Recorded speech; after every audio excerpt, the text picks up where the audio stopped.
What going on, everybody? This is David Mitchell here, and welcome back to Fan to Train, episode 106. And Merry Christmas!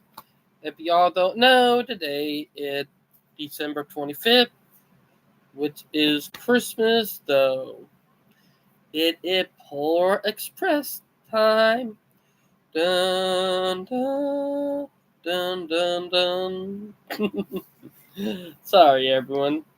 Just had to do that for the comedic relief, but it is Christmas today, so yeah. And oh boy, ironically, I just realized something. Being Christmas, there was stuff that I need to think about more.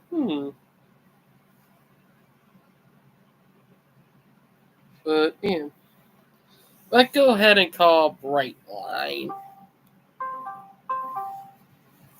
Also, What's up? what's up, bud? Merry Christmas! Merry Christmas to you, bud. Hey, Brightline, look on the live stream. Look what I'm wearing on my face. Don't tell me it's a Santa costume, isn't it? Nope. Something else, but still as funny. Okay. I'm gonna check right now.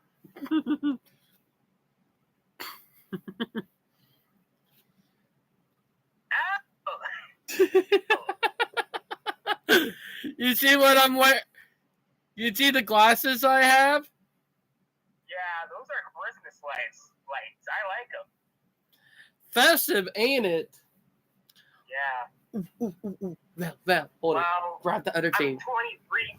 I'm 23 this December. 20. Well, It's been my birthday. The 21st December. So. hey, Brightline, look what else I just put on. Oh gosh. I'm like a. Do you see? Do you see the Christmas lights I have around my neck now? Oh gosh. I'm like a freaking mobile Christmas light. You're actually a mobile Christmas tree if you think about it. Oh my god, I forgot to make the curse meme today. God damn it.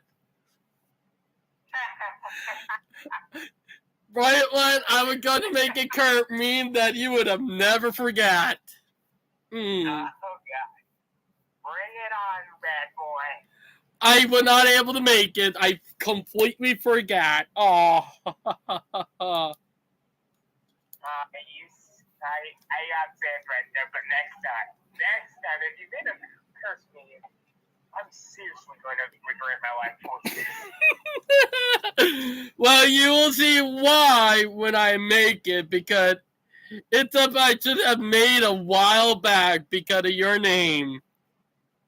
Oh gosh. I'm going to be prepared for it, that's for sure.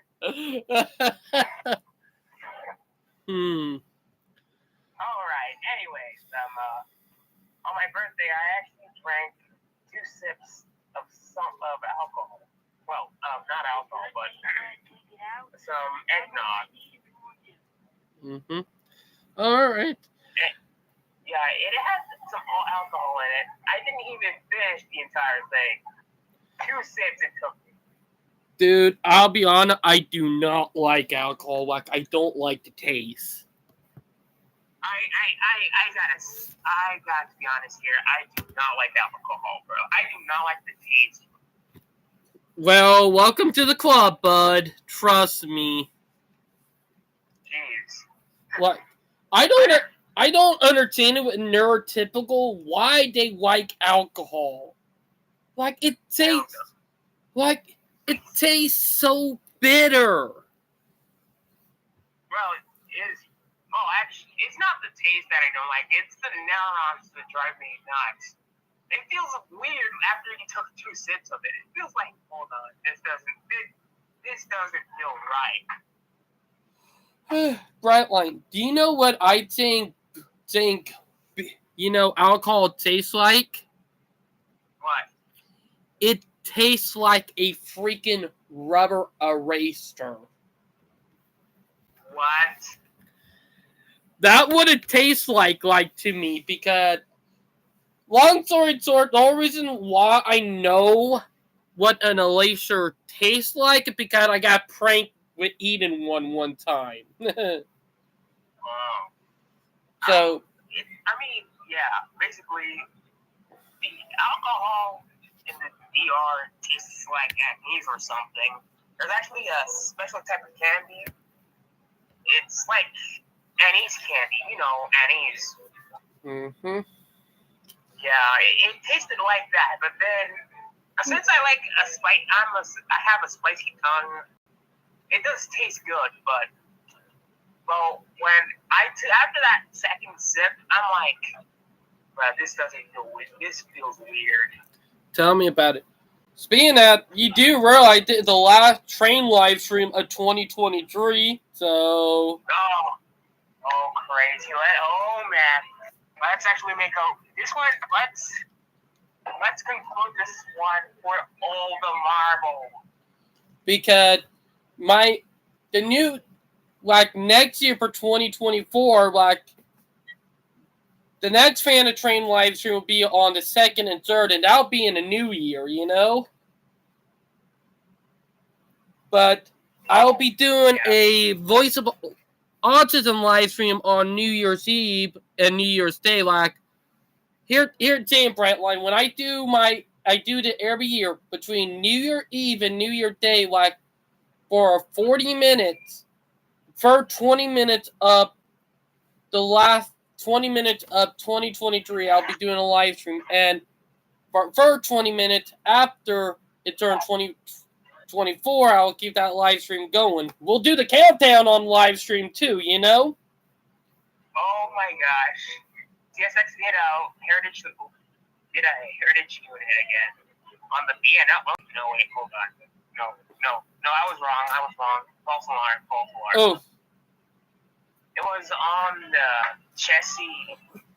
I mean, heritage at its finest. I'm actually seeing I have a video on my YouTube algorithm. My YouTube algorithm sent me this. Let me try to send it to you. Oh, speaking of that, YouTube have career war on ad blockers. Yeah. Yeah, that's old news, bro.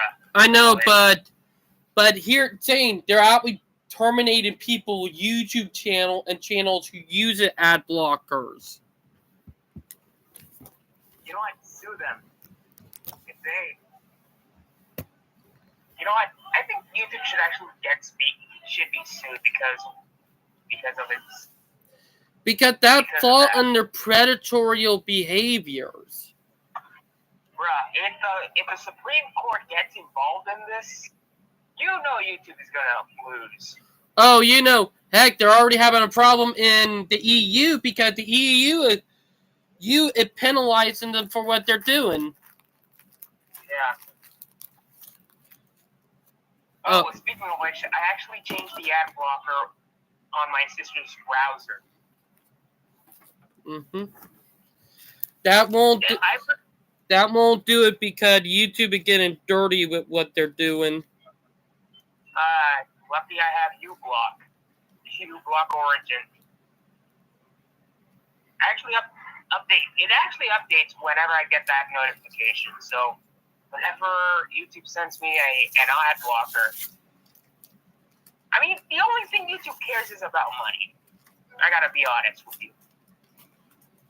Oh yeah, what I learned if you don't quit with it eventually what it's going to get you. Am I right? Right. The one thing we have learned, and the thing I will say that doesn't matter. You know what? Hey, put that over there, bro. Mike, are you?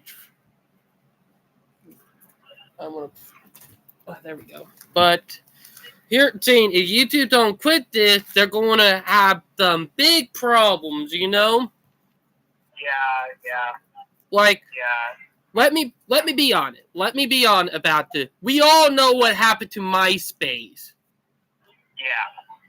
Like them trying to get people to pay for stuff. You remember that? And then, Yeah, you know, we all remember that. and let's not forget about the ads, you know? Yeah. Like, the ads and them, you know, trying to make it where if you don't want ad, you gotta pay extra to keep ads off. That really ticked up a lot of people, you know? Yeah. Speaking of which,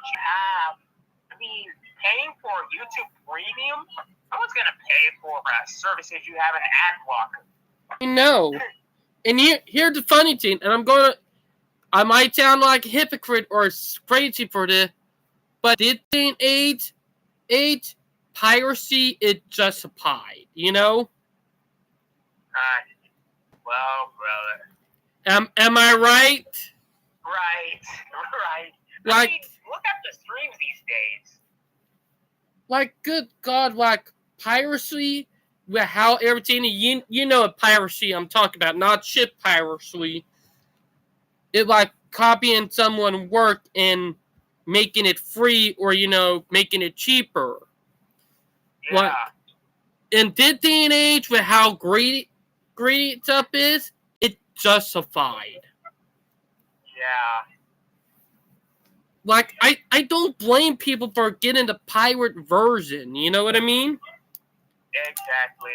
Because let me just say this. You're going to expect people to literally give up their location, okay, and their privacy, and their information just for they can have, you know, like ad-free videos. Like, and then use their information for stuff. Like, that's fucked up. Yeah, that's crazy, man. That's crazy. Like, Netflix are even doing this stuff. I'm sorry, but if YouTube don't quit this, they're going to lose big because people are getting fed up now, you know? They actually care about money. Mm-hmm. And here, team. Like Mr. Krabs, right? You know Mr. Krabs. Money! Yeah. Now, actually, I found a piece of music that I was searching for a long time. You know the Enclave music. Mm-hmm. Let me try to play it for you. Oh, no, I don't need a copyright. Don't need a copy. I know. You know YouTube will have a fit and do a copyright strike on live stream. Yeah, true. And it also... So, yeah, that's a big no-no, you know? Yeah. But... Here, Jane, if YouTube don't stop their crap... Oh, Brightline, you know the video you just sent me? I done watched that. Heritage at its finest. I already watched that before I watched... Oh, that was CUP. I actually saw CUP online the other day. Mm-hmm. Yep. To be honest, I will give a shout-out to Kyle Body Productions because his videos are hilarious, you know? Like, good God, like, he makes some funny-ass videos. But, let me be honest, and I will say this, is that YouTube got to stop. They got to. Yeah, they got to.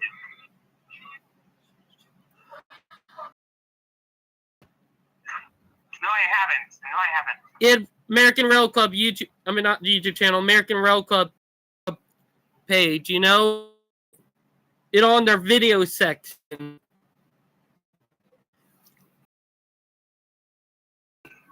Rail Club. I don't know why they don't get on the Discord side. Just Oh, okay. Let me check there. I'll head there. It's been a while since, well, I don't know if, I think Demetrius had it done. yeah, he probably off doing Christmas stuff with the family because if you remember on his live stream, he did brought up that he might not be able to do live stream this week unless he get lucky, you know? You know what's funny? If he does a live stream later on tonight, I'm going to laugh my ass off. Yeah, tell me about it. More. Speaking of that, the trains in Mexico, the Mayan trains, DRA made a video about them. Oh yeah, I watched that earlier this morning. Yeah, those are not Chinese trains. Rather, those are French trains. I know. They're made in Mexico. I know, and you're saying that. Let's be honest, the people who are dead against it, they're being paid for it, you know? Yeah. Because who would, like I'll always say this, who would benefit if that project were not completed? Who would benefit? The airlines, the bus company, them would be the one who benefits. Am I right? Oh, I got a postcard for it. Well, not a postcard. Amtrak sent me a Christmas postcard. Oh. Let me see. Was it email or by a mail? No, it's. I really want you to see this. I've actually submitted it in the Harrison House of Trades, Harrison server. Check this one out. Oh. Amtrak. And look at this guy. Alright. I'm not gonna lie, that is adorable. Yeah. But then, to Drake the Ohioan, point this thing out. Point this out. You see the lights of the S40, S40, ALC42? Yes. Look, check. They look like eyes! Yeah, they do. Look, zoom in. I did. It looks like he. It looked like he got an extra pair of hidden eyes. Yeah. This guy looks a little bit. Yeah, looks a little bit freaky though. Like, that's just so funny that it looked like an extra pair of eyes when it not. Yeah, I actually submitted it to the memes.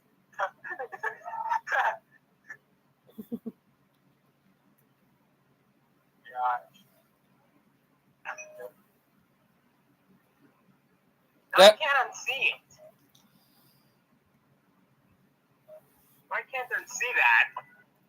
I didn't know. No, the current meme I'm going to be making, you're probably going to remember it forever. Oh, God. I won't be able to do it right now, but didn't know it'll be probably in the train live stream of the new year. Oh, gosh. So you know it's coming. You don't know when and don't know what it would look like. But I will be honest, you're going to get roasted like no tomorrow. Oh, gosh. I'm prepared for it. I got roasted dozens of times in 2023, so. I know, but my curse meme is going to fit you the most because of what it is. You know? It's going to fit you too. Okay. So that for sure. Oh, bro. That's actually me out of context. Because it. too. But yeah, so how was your Christmas party today? Was there? Yeah, it was great. It was great, actually. All we did today here was just chilled. We did got one Christmas gift, but we were mostly chilling around here. And let's be honest, it's been pouring rain on and off here today. Yeah. Brightline, yeah. You want to know something crazy? The temperature today for Christmas Day was 74. Like, what the frick? You gotta be kidding me, right? No, I'm serious. Bruh. My temperature for today was 62 degrees. What? It was 62 degrees, and that's considered cool. Funny thing, our normal temperature on Christmas Day is 54. 54. That is our normal temperature for Christmas Day. We were 20 degrees above average. Ooh, Val, move the fan to wait for it to cool down a little bit. But it was, and Dana, with the rain today, we had a little bit of thunder earlier, I see. Talk about global warming, if you know what I'm saying. Yeah, tell me about it.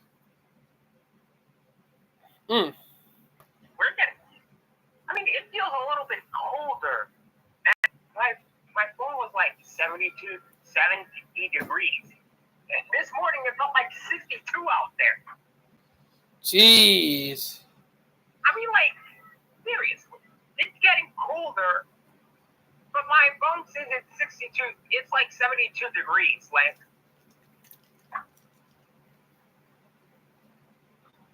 It's even colder than that. I know what 72 degrees looks like, feels like.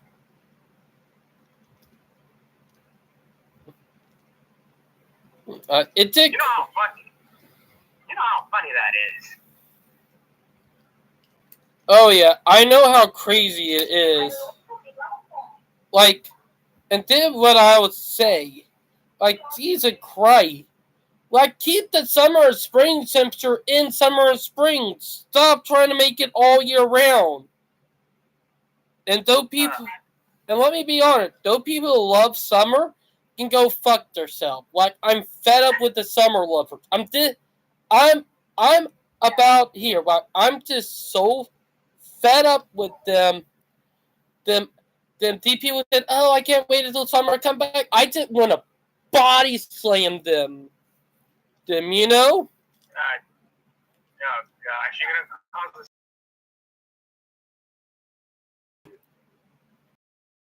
Gosh. Saying I'm a Toronto native. Everybody would expect that because I was born down in the South, I would love the warmer temperature. I don't. I don't like the warmer temperatures. I'm more of a cold person. Yeah. When I was a teenager, I actually said that I loved summer. Bruh, boy, did I change my mind. Trust me, Brightline, we all have that reality check once we turn an adult. Trust me. Trust me. When I hit around 17 and 18, when I finally became an adult, I started hating summer, and it was right after I graduated because that's when I realized how overrated summer is. Because let's be honest. The only reason you would love summer if you don't work in the summer. If you have a seasonal job, then yeah.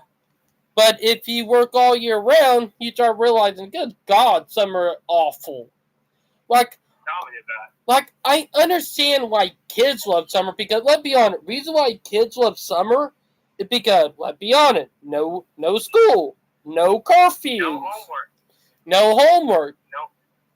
Yeah.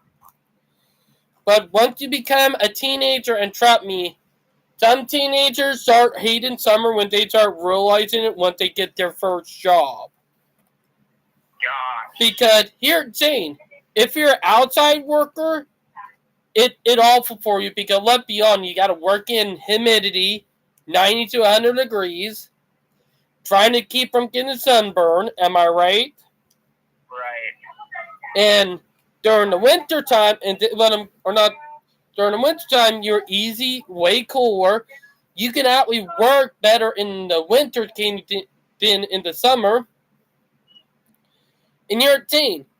Also, inside job like desk job. The one thing I would say about people working inside desk job, like trust me, I won't work an inside desk job, but what I heard from people who do it during the summertime, they tell me it's god miserable. You want to know why? Why? Because with the days being longer, and I'm talking about with longer days, it feel like the day is like eternity because you don't know when the day is going to end. You know? Gosh. Like you're saying, when is the day going to end? Like when is it going to end? And you look like you feel like you've been working for 4 hours, and the reality you only been working about 50 minutes. You know? Gosh. That's the thing about longer days during the summertime. Like, good God. Like, this is what I'll be on about. Summer is awful. And here's the thing. If you have summer off, like, you gotta be worried too, because here's the thing. The only people, except for kids who love summer, are adrenaline junkies, sport lovers, protecting like beach people, and also pedos or chomos. You know what a chomo is? No, never heard of it. It's another name for a child liker. Oh. The type that likes, fundle, if you know what I mean. I know what you mean. Well, there are some people who hate wintertime just because, the people who work at retail hate Dude, wintertime. I work at retail. You actually work at retail. And here, Fanning, I have to agree with that because summer is worse. Like, everybody say, oh, be worried about Black Friday. Nope, don't be worried about Black Friday because Black Friday at my Walmart is the least quietest day. It's the least busiest day, and it's the most quietest day of the year. No joke. Black Friday at my Walmart is hella quiet. You gotta be kidding me. No, I'm serious. Like, good God. Black Friday at my Walmart, you could just sit around for 40 minutes before a customer come in. Wait, hold on.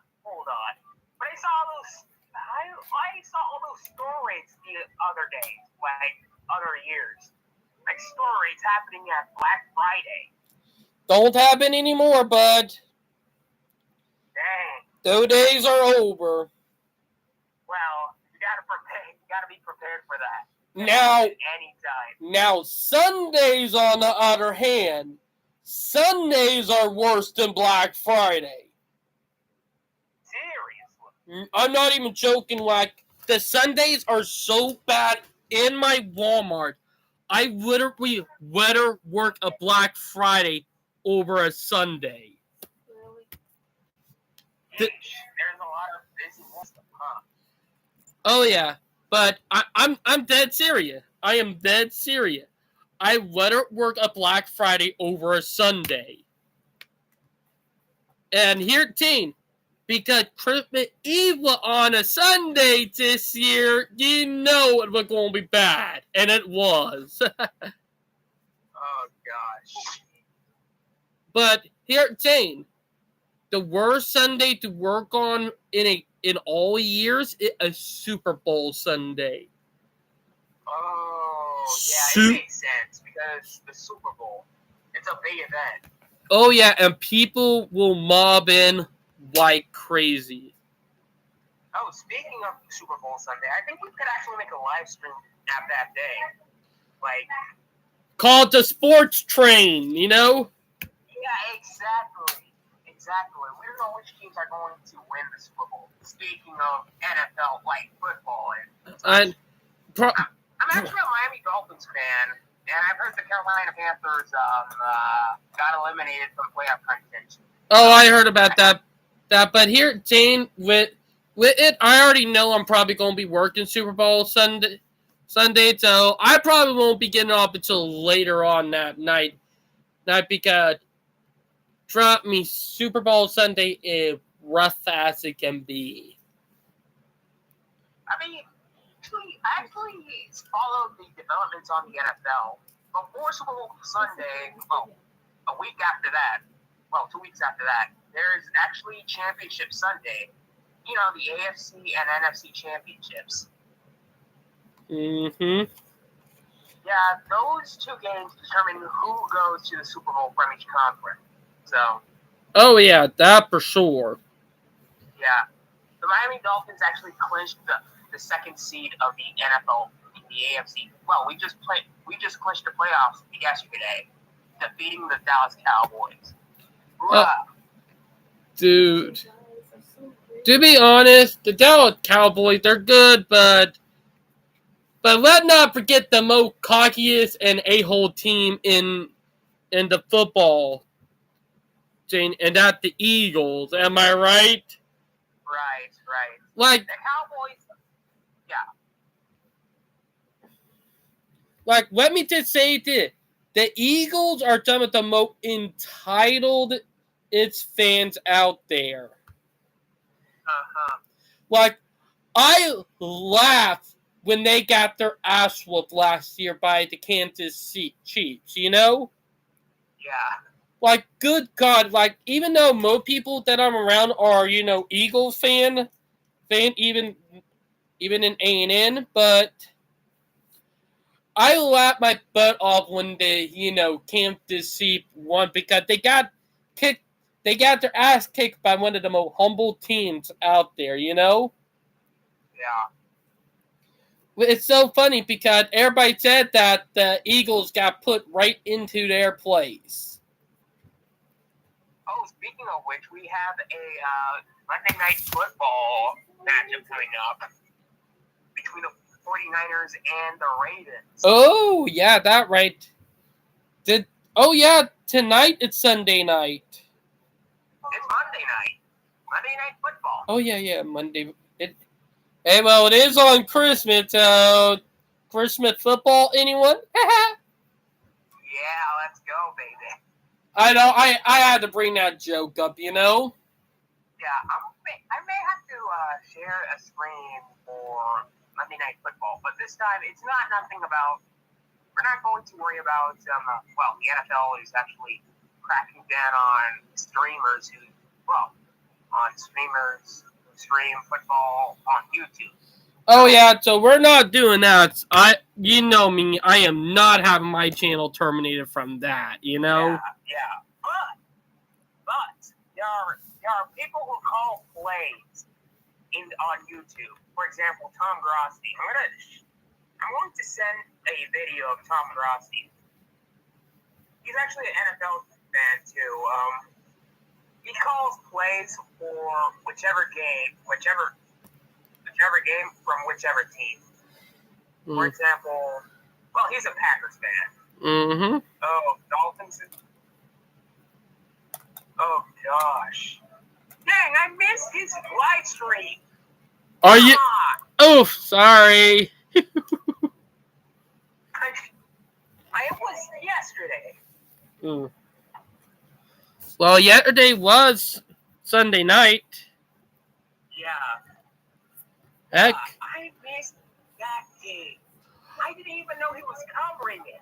Oh, speaking of Brightline, I want to tell you about when I was working last night before we closed down Walmart at 6. Like, we were working last night at my Walmart, and we closed the Walmart at 6 o'clock last night for the customer. Like, we did not got to go home until 7, but because we were cleaning up everything before we can lock down for tonight, for it can be all ready for Tuesday morning. But people were still trying to mob in. Like, we would tell people, we're closed. Oh, I would just tell people we would close, go back. Like, people were just cussing, angry, and everything. Oh, gosh. Like, and they would. The Christmas season is. is a little bit packed. You know, it's the most busiest season for retail. Oh, yeah. For retail. And Jane answered that Christmas is one of the most crazy seasons when some of the most rudest people comes out. Am I right? Right. I was actually reading a book when this happened, when his lunchroom happened. But yeah, I got off at 7, and good God, there were still people trying to come up. But when they see that the lights were off and that we had to stop down with the lights off, they turned about and just sped off the other way, saying, "You know what? Nah, they're closed." But it was dead crazy, and I'm not even joking. All right. Okay, so I actually sent you a video about Tom Grassi. He just does a live play-by-play, he actually breaks down the game play-by-play, and he does a reaction at the end. Well, not at the end, and every single reaction after the play. Right, like, you know what's funny? No train had came by since I got up. Gosh. So that must be something.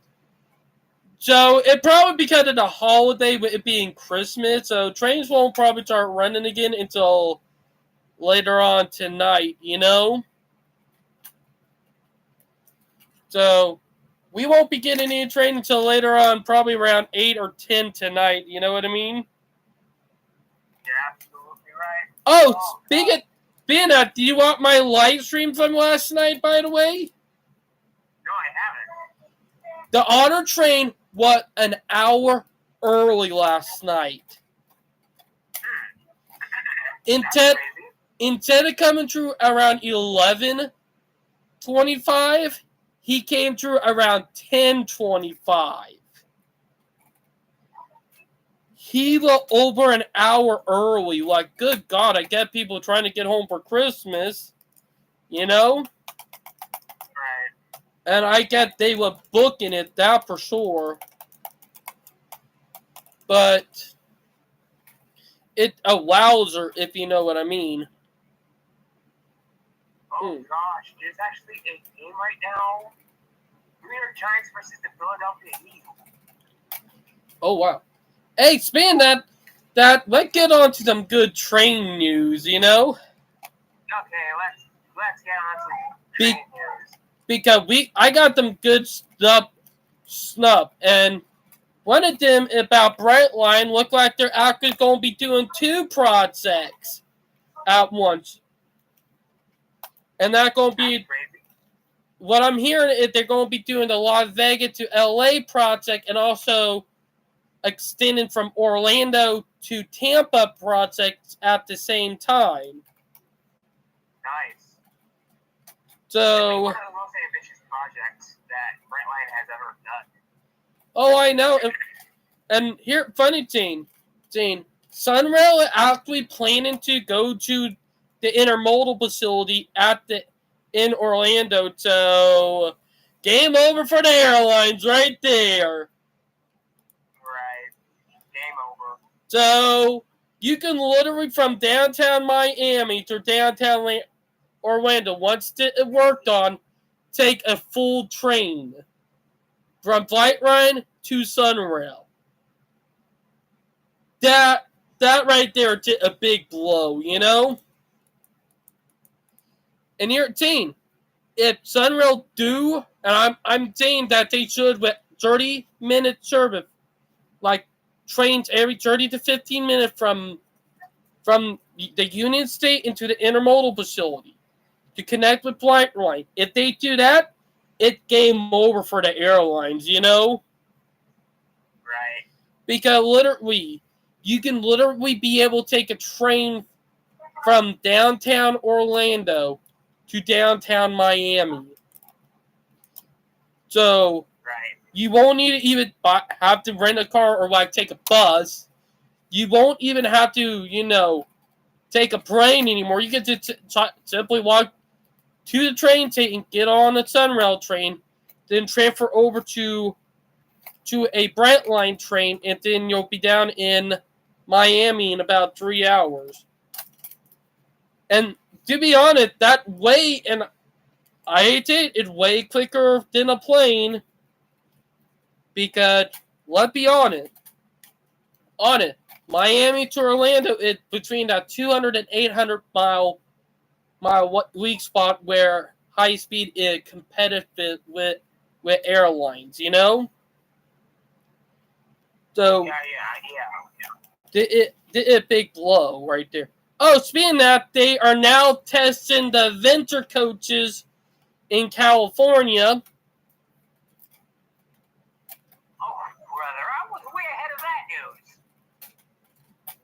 Like, I already heard of it. I know, but have you seen the video? Oh, yeah, I actually saw the video. So, the California routes are probably going to be the first route to get them, and then it's going to be, the routes up there with the coaster, or not the coaster. All right, 1 minute. Let me remember. The trains up in Seattle and Washington, they're going to be second. Then we're probably going to have, the Hiawatha and the train set out there. Am I right? Because they're big and, Amtrak could get in their act together anyway. And the good news is that Amtrak is now testing their Vail Liberties again. The replacement of the Acela, Oh, yeah. So they're finally fixing the bugs, and they're saying that these things will be up and running right before spring of 2024. Yeah. Oh, speaking of that, we are going to have a Rose Parade next year on January 1st, 2024. Oh. Yeah, that's in Pasadena. It happens every year, like I said. It's actually a annual tradition. It's actually a family tradition at this point. I usually watch that parade. We do too. Problem is, I won't be able to watch it this year because I got work at 12 o'clock New Year's Day. Yeah, that kind of sucks. But at least I get to, stay up a little later into the New Year's Eve live stream. Yeah, New Year's Eve live stream. I'm actually interested in that live stream. Because between around, and technically, it came from around 11:40 all the way up until around 12:20, I do a 40-minute live stream for New Year's, And yes, me and Val will be doing the countdown live on live stream. We always do it every year. It is a tradition at this point. Right. So, yeah. But. Oh, actually, yeah. But I'm looking forward to the big comeback for rails next year, Yeah. Like, I am dying to hear more railroad news for the new year,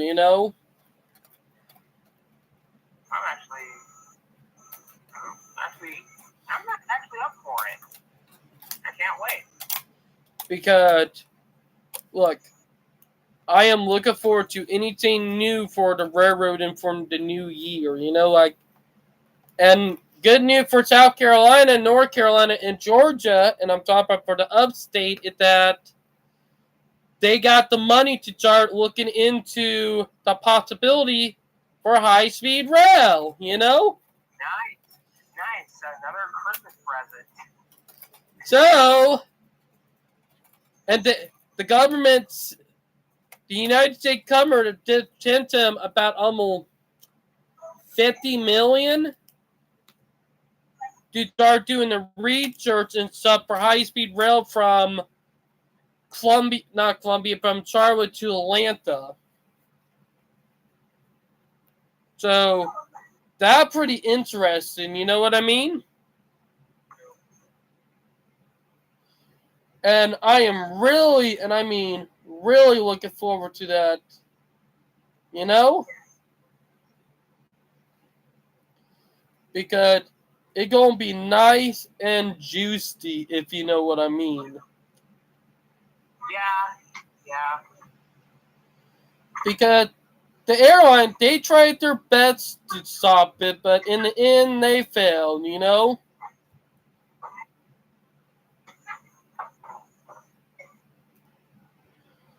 Like, they failed miserably because let's not forget, the shit that they tried with Brightline have backfired. And let's be honest, we all with everybody in 10 rating, like when it comes to our high-speed rail project, I bet your ass we're going to fight for them, you know? Like, and here, Zane, like, and what we've seen with Texas, speaking of that, Texas high-speed rail might have we still had a big thing happen to them. You heard about that? So, Texas high-speed rail is slowly being brought back. It's slowly starting to pick up speed. Ain't that something? Hear this one. There's actually a status from Discord. This is from Beanie. There was snow on Halloween, but no Christmas. What's going on? I know. Back in 2014, and it's been almost 10 years now since it happened. Halloween night into the morning here in South Carolina, and it was not October 1st, November 1st was the earliest snowfall in South Carolina history. The earliest snowfall ever recorded here in South Carolina when recording started was on 2014 on November 1st. Ain't that crazy? I don't remember a day since Florida doesn't snow. Like back at the last time it snowed, it was on 1970, I think. At we in Miami 1970, but not the last time that Florida got snow. 2018. It might blow your mind, but in 2018, when we had that big snowstorm that hit South Carolina, parts of Florida from Jacksonville all the way to Panama City got snow. Yikes. But that was the northern portion. I know. But Florida, not the south. I know, but Miami. It's still rare. Am I right? Right. Oh, I'm actually sending you a meme right now. It's nothing. NFL memes doing something. We got. Oh gosh, the Patriots are on the eliminated club. Oh yeah, that right. The Patriot got eliminated here already. Welcome to the elimination from the playoff clubs. Brightline. This is actually the second time this year, and total riddance to the New England Patriots. Like, good God, like, fuck them. Like, here, Jane, my entitled narcissist teacher, when I told you about that was pretty bad, she was a Patriot fan. Gosh. So, it's satisfying knowing that her team got eliminated 2 years in a row. Yeah. Patriots? I mean, yeah, the New England Patriots is actually a division rival from, 2012? No. I'm talking about divisional rivalry between the New England Patriots and the Miami Dolphins. Yo, that's a classic. I mean, those fans talk about their 6 Super Bowl titles. They still won't shut up about I know they're just not trying to be mean, but they're just as bad at the Eagles. Am I right? Right. But, that's divisional rivalry. The worst thing that's going to happen is that your team boasts about your rival, your divisional rival, boasts about your accomplishments. That is the New England Patriots. They are my divisional rival. Mm-hmm. And let not forget, the Patriots have cheated to win before. Am I right? Right. And my sister's actually a Patriots fan. Oh. About whatever Tom Brady did. Hey, you're good. He was crazy player. No, don't tell me about that. Yes. No. Well, they did cheated before. Like, heck, I remember one time I watched it live. They cheated on one game and did it against the 49ers, Right. Like, I remember the 49ers did at the Super Bowl one year. Did it when I was still in high school. Did it back in 2015, 2016. And I remember the Patriots cheated and they allowed it. And because of that, they won the game. I mean, it irks me as their divisional rival. It still irks me to this day. Like that game, the most infuriating football game I have ever watched was the one between the Patriots and the 49ers. Yeah. Because, let me be honest, the Patriots cheated over the 49ers because they know they were going to lose. Yeah. They know they were going to lose, so they paid one of the referee. They paid to win. Like, I remember that game. Like, I was cussing up a storm because I said, y'all gotta be kidding me. Like, they cheated. They cheated. Oh, God. And then... they had this cheating system before. I mean, in the Miami Dolphins game, they actually cheated too. Like... The worst of the worst thing that happened to me is that we got cheated out twice that year. Hey, well, don't worry about it because the next year you're going to laugh at it because it with karma is that guess who were playing against each other again for the Super Bowl championship a year after that? What?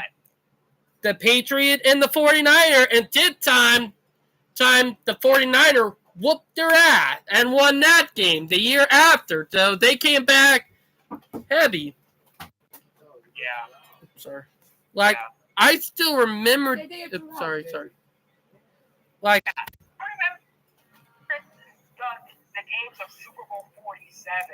Oh, no, 46. Super Bowl 46 between the New York Giants and the New England Patriots. Gosh, I was hoping for them to lose. But they cheated in that one, too. No, they did not. The New York Giants won that game.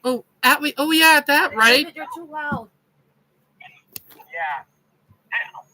Dude, and in Super Bowl 40 and Super Bowl 42, it was the worst year in Dolphins history. Because we were almost winless at that time. Meanwhile, the New England Patriots were undefeated. Oh, I know. Now, here at Funny Team, and then what Funny Team, when Captain Nick, left the Patriots, the team started losing badly, Yeah. And here at Funny Team, he ended up with the Dolphins. Ain't that funny? Yeah. Like, it's so funny. The worst... I told you why... You know why I call that the worst year? Because the Dolphins have an undefeated record since 1972. And if the Patriots had break that record, and the Dolphins had the worst record in the NFL, that's going to be like the Vanished Prince. Mm-hmm. Like a scar that you'll never recover from. Oh, yeah. But it's so crazy when you think about it. Yeah. In Super Bowl 42, the Giants actually defeated the New England Patriots. They had the same thing of ending streaks before, undefeated streaks before. Mm-hmm. The earliest days of the sport. So it was so satisfying to see the Giants win. Oh, I know. And to be honest, heck, the other team that I was so excited we were excited to that we finally broke their 100-year losing streak. What and they were in baseball. What the Cubs? You remember that? Yeah. Here, Brightline. Here, funny thing. You remember Back to the Future when they went to 2015 in Back to the Future and they said that the Cubs have won the World Cup, or Yeah. they were 1 year off. If in Back in the Future, if they had did 2016, that would have been one of the perfect predictions ever. No doubt about it. Yeah. Yeah. That One of the best years that I saw was about Messi. Lionel Messi winning the World Cup for Argentina. Oh yeah. Oh, they're trying to ruin his reputation. Have you heard about that? Gosh, I know. Ooh, He hey, was playing in the Miami Inter You're too football fucking club. loud. I'm sorry. Can you do? I can't do the dish there from me. All right. But Sorry. but here what I would say, like when you win so many times, you're going to make so many enemies. That's something I have learned long ago. Am I right? Yep.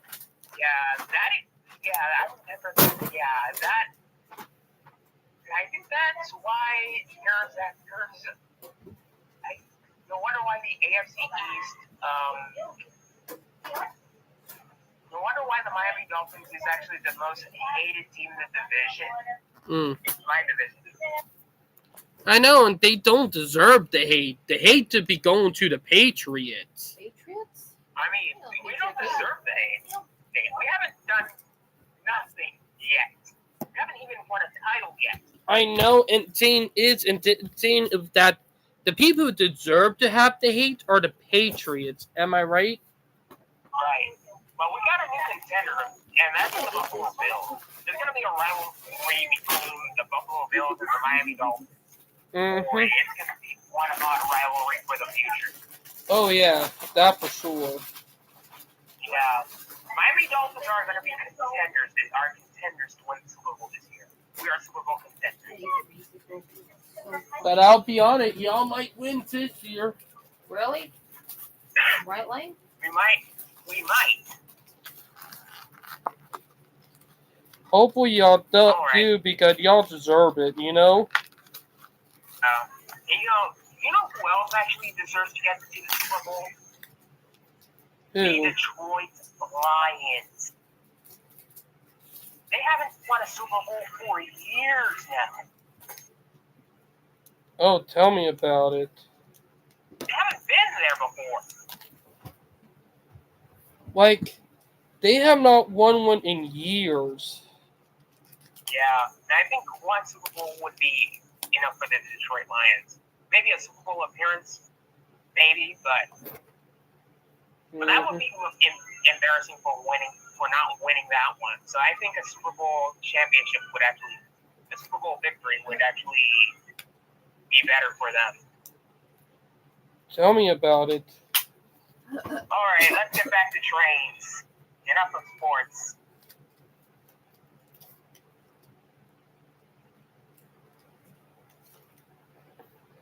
All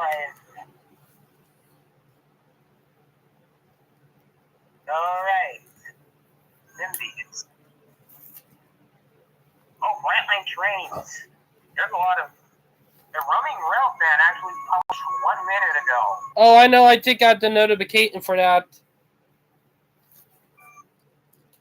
Yeah. Venture card enters service on Amtrak San Joaquin. Spotting by the bay. That was 3 days ago. Yeah. That's what I was talking about. You know? You know? I know. eventually they're going to be popping up more and more. In hell, they're going to be on long distance trains too. Right. Like in train set forms, it's going to be crazy. Am I right? Right. Hey, they gotta be a model train system. There's gotta be a model train. All about it. Oh, I already know that coming. The Bell locomotive. What is the Bell locomotive? That was published by Shell of all companies. Huh. That ironic and fishy. Why we put model trains under a Christmas tree? Amtrak died in 365 one day ago. That would be cool.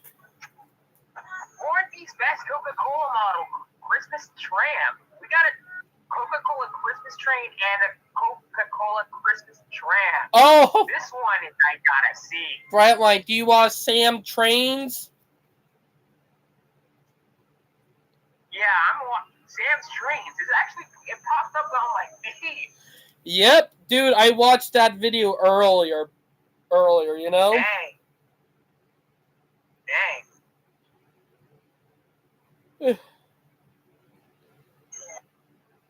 Engineer yells at me, "Go away! Venture test train doing work." I think the engineer had to yell at him. All right, he's actually trespassing. Never mind. Well, if it was back before 9/11, it would have been fine, Yeah. You did gotta love how 9/11 ruined a ton of stuff, No, that sucks. Who's the strongest character? Thomas the Tank Engine. Cosmic. 4 weeks ago. Oh, Victor or Brightline. Have you watched Victor Tanzik's recent episodes of Stories of Sodor? No, I haven't. I haven't watched them yet. Let's just say Victor Tanzik killed off Thomas. Alright. No joke. For season 5, he killed off Thomas, and I'm not even joking. Gosh. Oh. Today's on Canada's Luxury Train by Jeff Brooks. Oh. Yeah, that's the airline guy I was referring to about. There's 2 airline guys that I talked to, that I watched. I actually talked to one of them directly. Well, that's a positive thing. Yeah. California high-speed rails and Caltrain are being short-sighted. What's all that about? This is by Banks Rail. Let's see.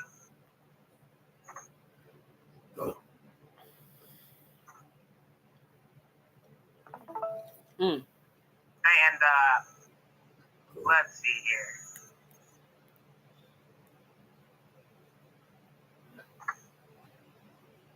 No matter what, discourse on where California. Let's go to Southern California first. Mostly Southern California seeing that. On the other hand, we had people seeing that California extra go to the Bay Area first. Mostly people from the Bay Area saying that. And that's something who doesn't even live in the state of California. And a person who's done a lot of research and watched this project very closely for the past 7 months. I think it would be remiss for me to not mention my opinions on where I think they should go next. Simply because I don't personally benefit from going operating. Now, before I mention what direction I think California is pushing up this, I do want to remind you guys. Take it personally, you know what I'm saying? This is just my thoughts, you know what I'm saying? And if I offended you, I am going to remind you in advance that I'm very sorry and I apologize for the inconvenience of me not keeping up. With that being said, I think it makes sense for California high school to go to the Bay Area first. I know, but here's why.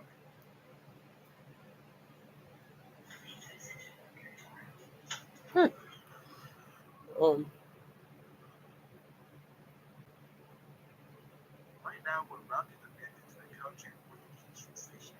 Yes, we need to open the Caltrain to heat their segments and people on the skyline of downtown San Francisco. But right here is where something very important will happen. Here, Caltrain, California High Speed Rail trains, will descend into the tunnel for the downtown extension. Two of the tracks most productive of the existing two tracks and will descend in an equal open cut fashion. You may have noticed that there's going to be a tunnel sidewalks going to be like this is where the two-way separation bay drive. This just shows you how far in the future they're planning for upgrades to the Caltrain corridor. The new meters of way track and turnback track will be built located right before the descent. This is just extra proof that the current King Street station will be used more as a layaway area. Allegedly, that's ignorant. During off-peak hours, Caltrain trains will ascend, go into the turnback track, and reverse into Northern King Street, and wait for the next peak service. For more proof that the Northern King Street station will become obsolete after the downtown extension, the downtown extension also includes a station at 4th and Townsend. For those of you who don't know where Townsend Street is, it's literally on the opposite side of the Caltrain station, which means that the 4th and Townsend station will be located directly underneath the Northern King Street station. This means that regardless of if people are trying to get to the area or taking Caltrain or California High Speed Rail to a Giants game, I'm sorry to say to the 4th and King Street station, but you're not that guy, pal. Trust me, you're not that guy. Allegedly! I'm weary of this conversation. Can we please stop talking, please? Ignorant. Also, the trains being Jordan Power isn't even calling the 4th and King Street station the 4th and King Street station anymore. They're calling it the Caltrain now. So Oh my God! Oh shit! The 4th and Townsend station is made with two different designs. The first design has two tracks and a low-level island platform for Caltrain, and two high-level side platforms for California High Speed Rail. And the second plan is the same low-level island platform for Caltrain, but this time with three tracks and only one high-level side platform for California High Speed Rail. Now, if you ask me which one I prefer, it will be the first one. Let me ask this question. Why can't we use one high-level platform for both Caltrain and California High Speed Rail? Why are we wasting money building separate platforms? Now, I know I just said in the last video, this is because Caltrain and California High Speed Rail currently use two different boarding level heights. Caltrain's new electric EMUs are able to use high-level boarding, but Caltrain has instead installed the high-level boarding option and instead put temporary door books with the high-level doors used, which is okay for the initial operations of the limited corridor, especially because diesel haul Caltrain trains only offer low-level boarding. But by the 2030s, these diesel haul trains won't be allowed in the downtown extension. So what's the point of accommodating? I don't know. I think that by 2030, we should just stop accommodating these dinosaur age rolling stock and start accommodating the disabled. Just a thought. I mean, if we're going to spend billions of dollars, might as well have everybody enjoy it. You feel me? Also, I'm pretty sure that building a smart train bus would be much less expensive. Or you could simply contract the station. So, yeah, it makes me question how much they really plan this out. Anyways, the trains will continue to go to Townsend Street in a triple track configuration. Then the tracks take a sharp 90-degree turn to run on the second street. This section of the tunnel will have to be blind. Now here's the part we've all been waiting for. The three tracks will split into six while entering the Salesforce Transit Center. This will happen at the throat of the tunnel. The train box for the station is going to be completed alongside the rest of the Salesforce Transit Center, which means that currently below the transit center is a hollow shell waiting for construction. Although the train box will need to be extended in order to accommodate the trains, the longest platform is 331 meters long, which is 1,087 feet. For those of you who don't know, the California High Speed Rail bridge will run double concentration sets, but they said that they'll be okay with the train hitting halfway off the station as long as it doesn't disrupt other services, which is whatever. Again, the platforms won't be split into the different services. California High Speed Rail gets the center island platform, while Caltrain gets the two side platforms. Which are going to analyze whether or not the California High Speed Rail and Caltrain can share platforms. Now, real quick, I want you to read exactly what the San Francisco County Transportation Authority guidelines. Okay, the analysis assess options where that crazy, am I right, Brightline? 4th and Townsend Street station are at a common height, specifically high platforms to accommodate high-speed trains. Yeah, that's pretty crazy. Operations. But I know reason why California High Speed Rail started in Central Valley. Like, let's be honest, reason why they started in Central Valley because it would have been cheaper, plus that where there are not that many NIMBYs. Am I right? You're absolutely right. He actually made a video about that, discussing that. And also, here, Jane, the first city that, and I'm talking about big city that would be connected by California high-speed rail, well, that would have been way quicker, would be San Francisco, because they're already getting prepped for it. Am I right? Right. You're absolutely right. Now, here, Jane, one thing I do disagree is with, Caltrans turning the terminus right there into a storage yard. That not smart. Like a layover yard, not a good idea. Yeah, that's not a good idea. It's like turning the Hialeah yard into a big station. And the reason why, because people get on right there. Hell, that would be extra station platform where people can get on and off, That way you would have capacity for more passenger trains. Am I right? You're absolutely right. Hell, if Amtrak decided to go right back into San Francisco, and I'm talking about downtown San Francisco, that would be even better for them too. Am I right? You're absolutely right. Like, I always questioned like whatever happened to Amtrak going into downtown San Francisco back in the day. Like, why did they ever stop doing that? That's crazy. But am I right? Right. Because I'm surprised that Amtrak did not even take that corridor over back in the day, because that would have been a profitable corridor for them if they had taken it over. Yeah. Like, it don't make sense. Am I right? Makes sense. Absolutely right.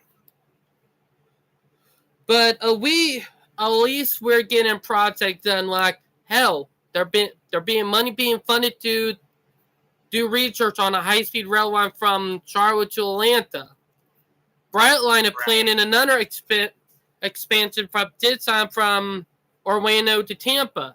Brightline is now planning to start construction later on next year from Las Vegas to LA.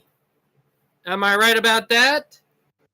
Yeah, you're absolutely We right got about so that. many rail projects that are getting ready to go off the ground.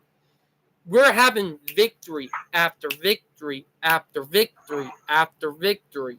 Am I right? Right. All right. Let's go down back to the video. Oh, yeah.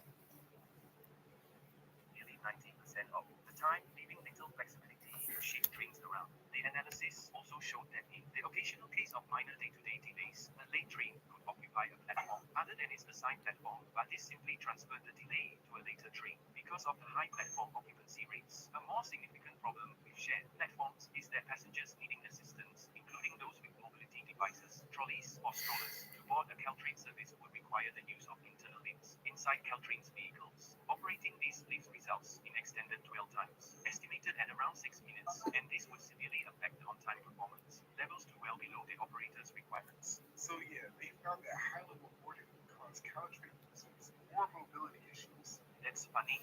You would think that high-level boarding would have the opposite effect. Yeah, you would think that, Romero. So after reading this, tell me, do you truly believe this analysis? Mm. A little bit creepy, but I don't either. I mean, come on. What? Bro, what are you talking about, man? I don't know if it was Deutsche Bahn or the San Francisco County Transportation Authority, but something was true.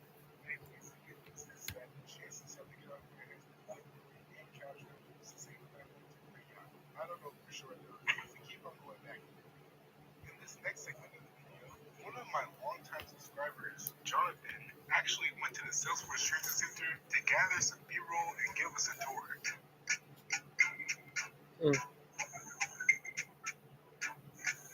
Nice bus. Nice bus. Let me. This is Salesforce Transit Center at night. My calendar is at night because it's much quieter and I can hear myself easily. We're at the South Bank of Transit Center right now. A Brightline. Is Yes. a pedestrian One thing I want to bring up that is very funny, when it snows in San Francisco, Save it, the pee. Wait, what? Did someone pee? Yeah. Oh, God. Get Zachary. God, someone pee on the fucking room. Oh, sorry about that, Bratline. One of the dog peed. Oh, shoot. Val cleaning it up. All right. What you were saying? One thing, if it ever snow in San Francisco, you know drivers there are even more crazier. Like, I seen videos of San Francisco of people that going down in the hill, even buses when they ever get snow. That's crazy. Because people in Florida tend to drive like crazy there. Even if there's no snow. I know. Good God. Heck, same here in South Carolina. You know what I mean? All right, let's get back to the video. This transit center looks futuristic, though. Gives me that futuristic vibe. Mm-hmm. You know, one thing I will be on it is that we're going to have a big investment in rail in the future. That for sure. Yeah. All right, let's get back to the video. Right here is the bridge that these buses from I-80 from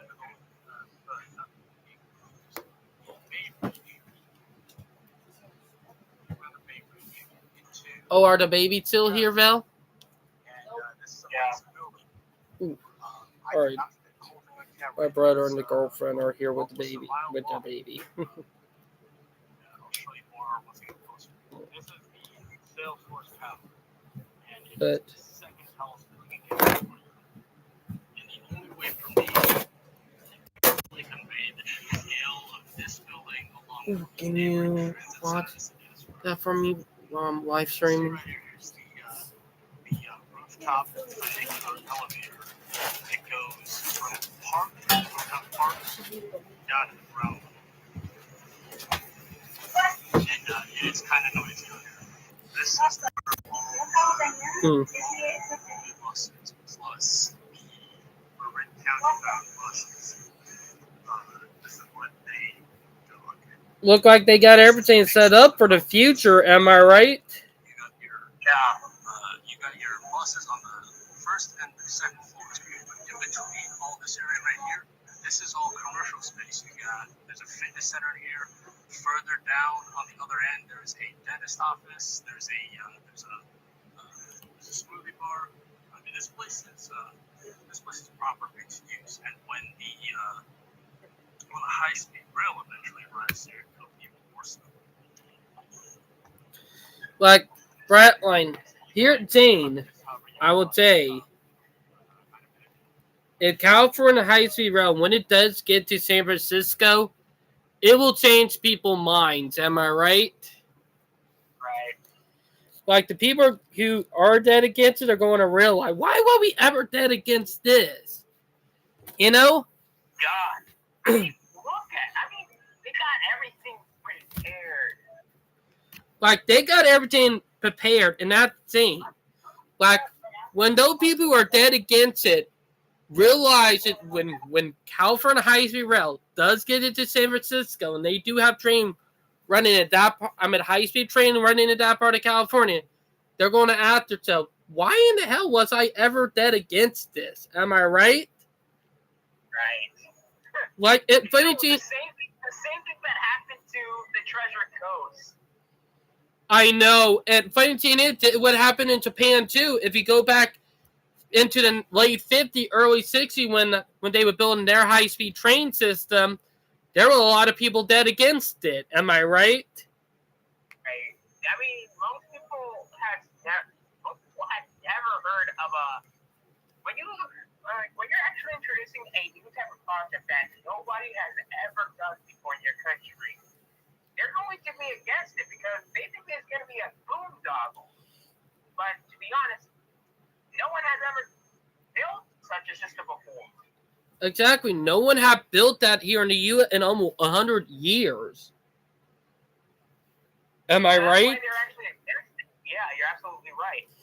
And funny thing is, the car, like here, and I'm going to call it out, the car company, the airline, they know this, so they've tried to play it like a fiddle. Like, if you remember what happened down in Florida back in 2014 and 2015 when Brightline was at beginning? Yeah. Like, you remember that? 10 years? Yeah, it's almost 9 years ago. 10 years ago. 10 years ago. Next year, 2024. So, next year will make 10 years since Brightline started up. Ain't that crazy? Yeah. So, that a big landmark victory. And I'm really excited for how Brightline is going to go for the next 50 years, you know?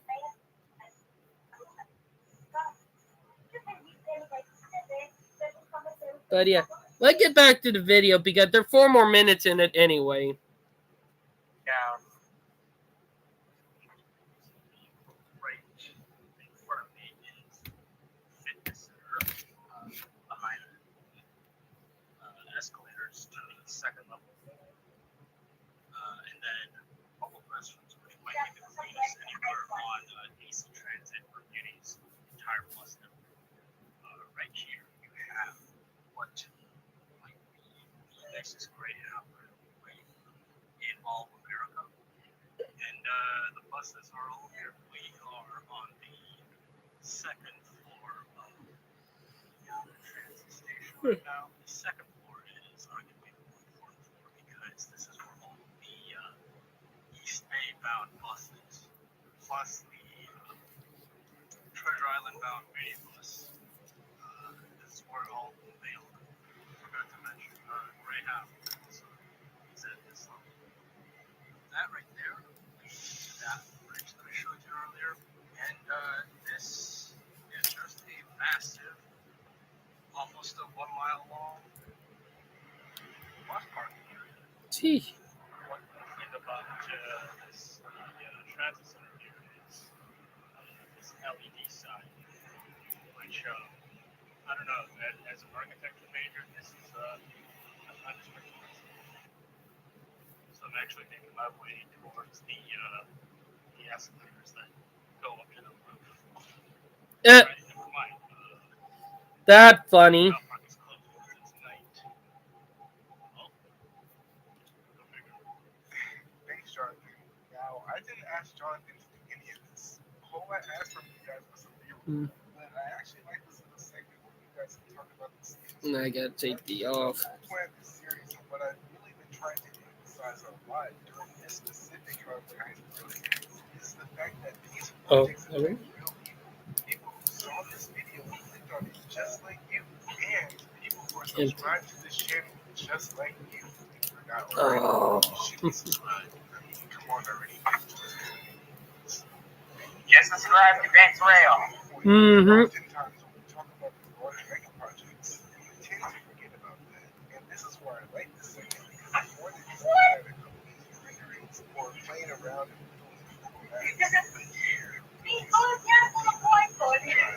interacting with the environment around you. So shout out to Jonathan, he's created a new segment for the series. Alright, back to the video. Just as Jonathan explained, the Salesforce Transit Center's levels now: train platforms, train blocks mezzanine, main entrance, bus bays, and park. Fun fact, the park isn't there just for free. With all the soil and trees, the weight of the park is meant to hold down the train blocks during an earthquake. So yeah, basically the park minimalizes displacement. It also has this cool feature that turns on the front of the network of bus residents. Oh yeah, it also has a playground, a thingamajig that I can't remember the name of. Rooftop funicular elevator. Yeah.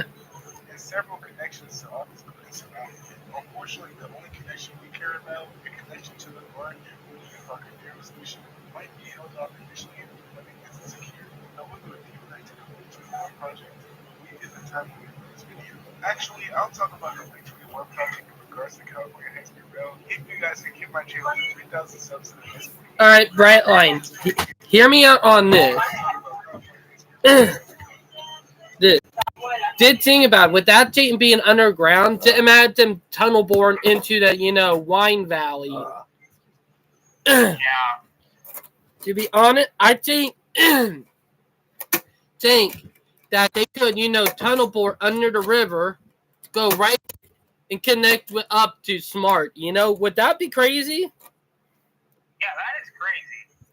That's crazy engineering by San Francisco. Like, I never expected, and I did not expect anything like this to happen in San Francisco, of all places. I mean, it's such a liberal city, and they have other problems, such as, homeless problems, like he mentioned in the video, displacement. mm-hmm. To be honest, I think people are going to use it to go from, from small town to San Francisco,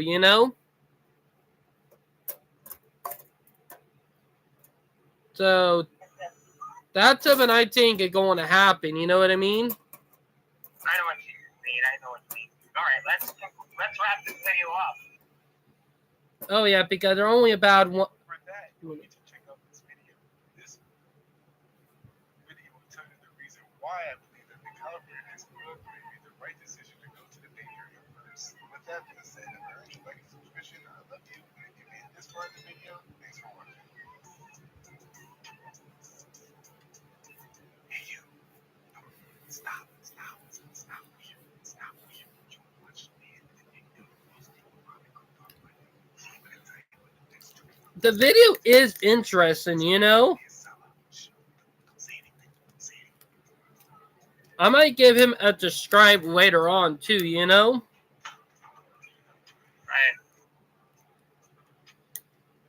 But That is crazy. Oh, here's the Train Maya episode. oh yeah, Man Train.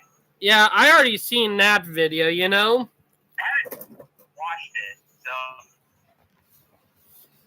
Dude, Look at the interior. you only watched 5 minutes of the video. It's telling me you only watched 5 minutes. Yeah, I was actually reading a book yesterday, and now I'm actually watching it.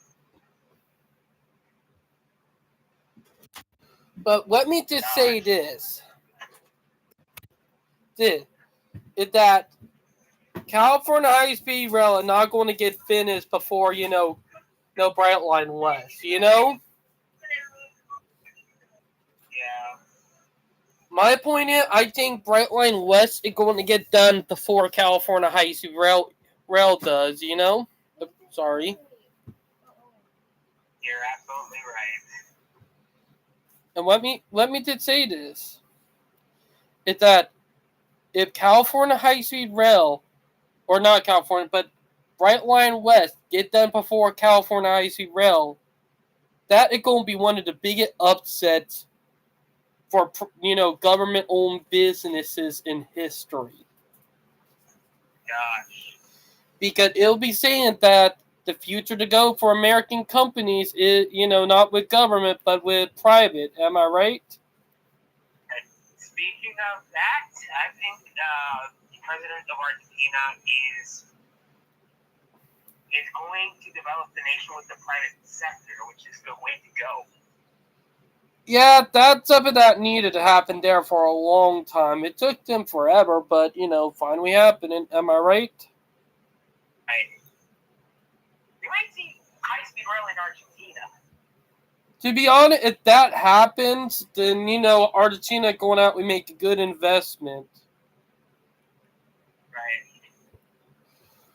But the All one... right, let's play the video.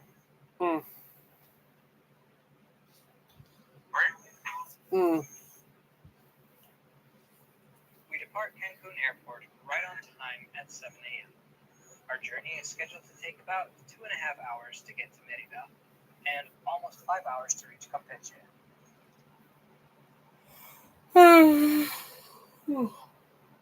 Dang. That looks pretty good. It does, but you could... It does look good, but you could tell there's still a lot of construction. Am I right? Absolutely right. And most of the rail line is single track for right now. 21st, 6 days after the maiden voyage on the 15th. That trip did not go so well. despite President Lopez Obrador being present, the first train was over 5 hours delayed. The line we're running on isn't exactly complete yet either. It is intended to be double-tracked. Currently, the majority of the line is only single-tracked, with a few stations where trains can pass each other. As a result, currently there are only 2 daily departures in each direction.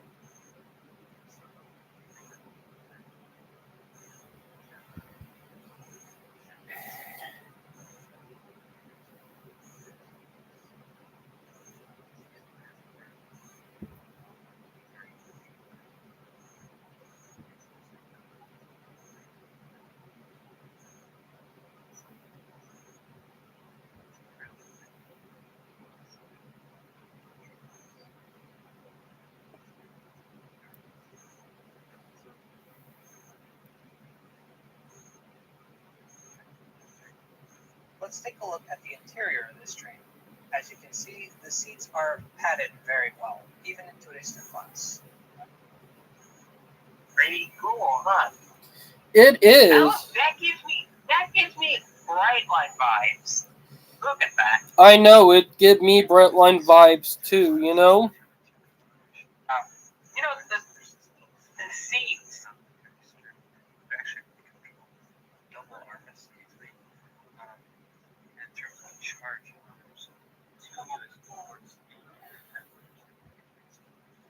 charger.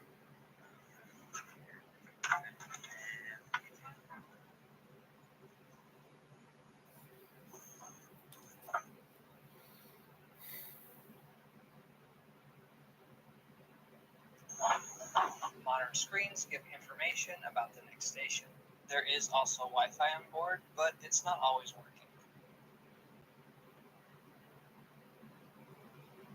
Got military personnel on board. Here, Jane, I can't. My friends who are in Chicago will look at this and think that the open gangways are what. I can't blame them for having military on board because they do got a cartel problem down there anyway. Yeah, true. So, yeah. Yeah, make this train so controversial. Nope, sorry guys. These are normal in many parts of the world. There are several baggage racks in each car as well. On board, there is military and other security personnel everywhere. The Tren Maya staff themselves are very welcoming and friendly and ready to help with any questions. The temperature of the train was kept cooler than the outside temps, but there was no blasting air conditioning or anything. Bear said that it was very pleasant. Looking at the toilets, they're fine, but not exceptionally clean or modern. It's kind of surprising considering how nice the rest of the interior is. Despite being designed for local trips, these Shimbal trains do have a cafe car. Looks like there's a pretty decent menu.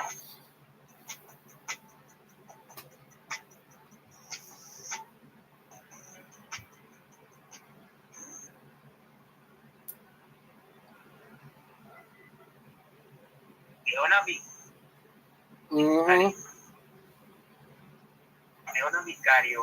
Yeah. Oh, yeah, that for sure. You know, one thing I'll be honest about is that Mexico is doing the right thing, you know? Yeah.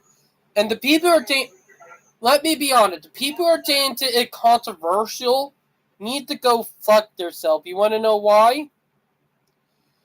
Because they're never controversial when it comes to a freaking interstate or highway. Am I right?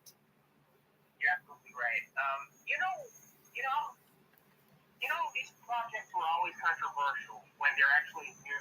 When you actually introduce something new to the country, for example, you're building a new highway, like a new rail line, such as the Tren Maya. And some people are going to say that this is a boondoggle. And for that reason, that project is controversial. To be honest, rail never boondoggle. The real reality is that suburbia and the roads are boondoggles. Oh, tell me about it. Like the people who say railroad trains because because they're trains they've been around longer than car are boondoggle. It's so fucking laughable. It ain't even funny. Yeah, true. Because they don't realize that cars are boondoggles because of how they're built and how the society is. Am I right? Right. All right, let's. Yeah, I think we watched this video before, but I'm going to watch it right now. Oh yeah, I watched that video already. One you have on there right now. I already watched it. But now let's talk about the controversy. Remember how I said that only one track of the two is currently built? It's a symptom of a much bigger problem. The construction of this railway has been very rushed. President Lopez Obrador was inaugurated in 2018, and while the project was initially intended to be built at a much slower pace, its development was expedited so that the entire network would be completed before his political term ends in 2024. And this rush is one of the reasons why the Tren Maya is so problematic.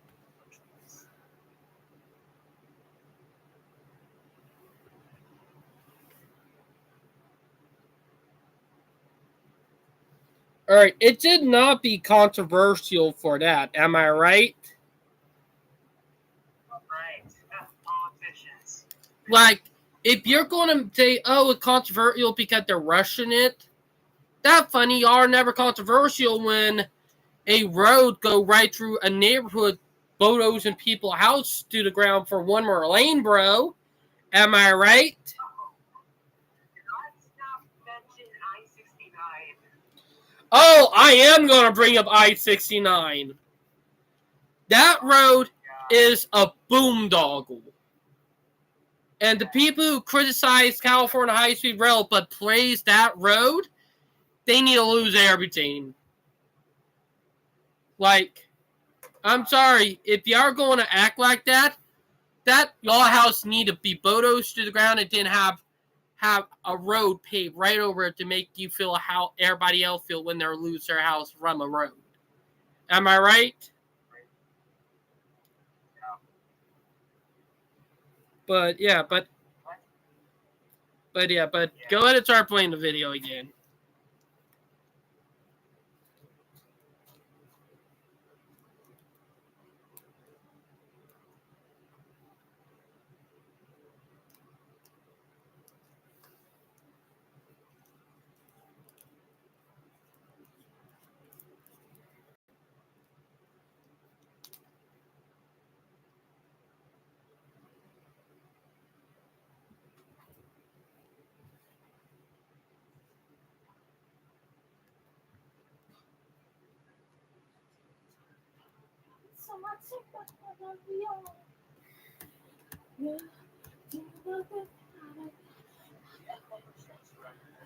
Be broadly divided into two categories, environmental and cultural. Let's take a look at the environmental side first.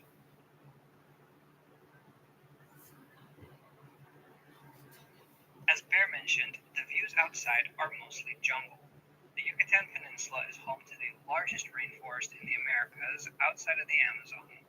This ecosystem is home to thousands of species of wildlife, among them the jaguar. 60% of Tren Maya uses existing railway infrastructure. However, to widen those existing lines and to construct the remaining lines, large swaths of forest had to be destroyed. The Mexican government initially promised no tree would be destroyed. Then, somewhat laughably, they say that only a few 100,000 trees were chopped down. Environmental experts, however, they estimate that number is closer to around 9 million trees. The destruction of the rainforest means the destruction of the jaguar's habitat. And there are ways to mitigate the impact of projects like this. But in many cases, construction began without completing the necessary environmental reviews.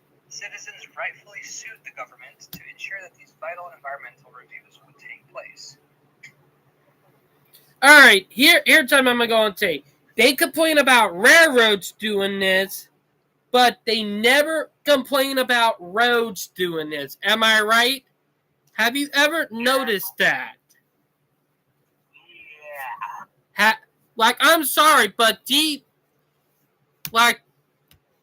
These people need a reality check. They need a reality check. 9 million trees? Really? Try 10 million. Almost 50 million from highways. Did widening bigger and bigger. Am I right? You're absolutely right. But these people are complaining about this and not complaining about roads. I'm sorry, but they're just stupid in the brain for that. Am I right? Like, I'm not trying to hate on these people, but they should be freaking grateful. Am I right? Right. On the other hand, I think they should have planted those trees after construction. So More than likely, they're probably going to plant trees after construction get done. yeah, So they're probably going to do that. So yeah.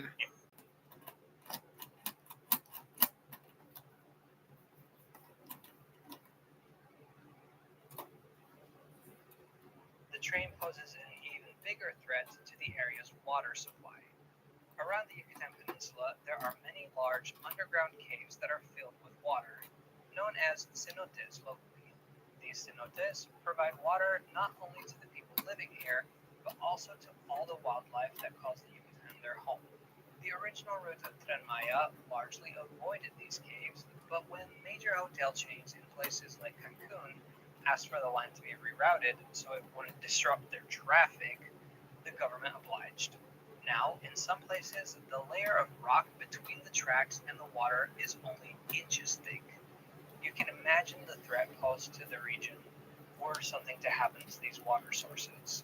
The name Tren Maya, of course, comes from the Mayan civilization, the name given to the indigenous peoples that lived in the area from the 2nd to 17th centuries, and whose descendants continue to live here.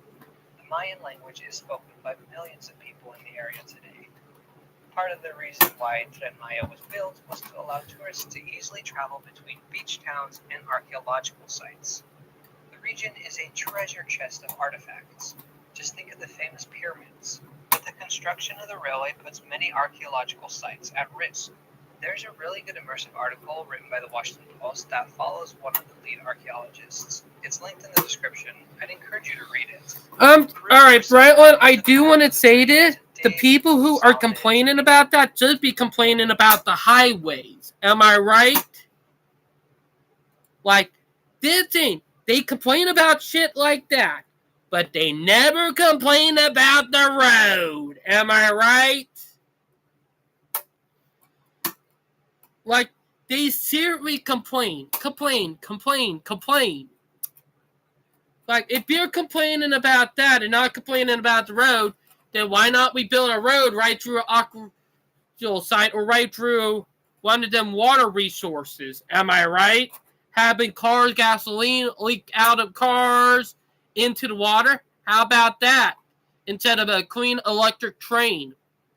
Am I right, Brightline? Oh. Bud, you still there?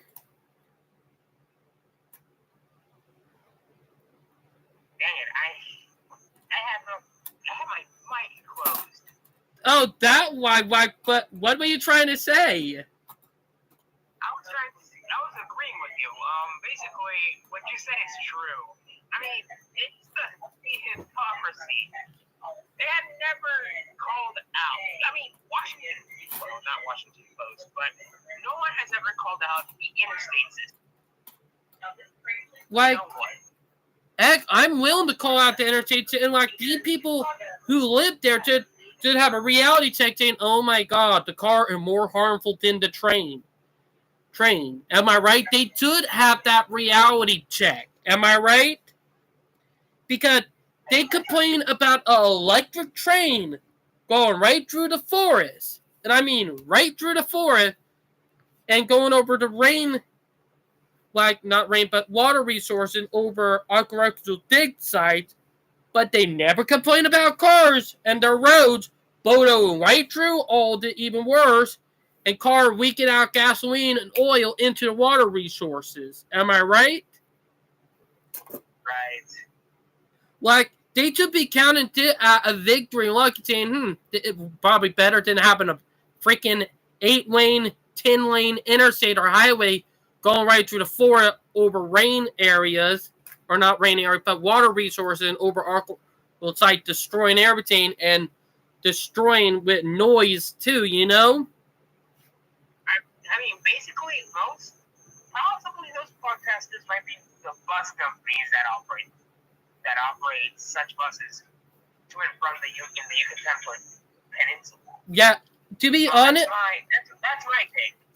My pick, I guarantee it is the bus company. Like, the bus companies are trying to convince people that it's a bad project. Am I right? Right. Like, I would not be surprised at it. Am I right about that? Absolutely right. But we'll have to investigate this further because, they could have taken the Mexican government could have taken a better route to, could have taken the best route for this train. I mean, it could still work.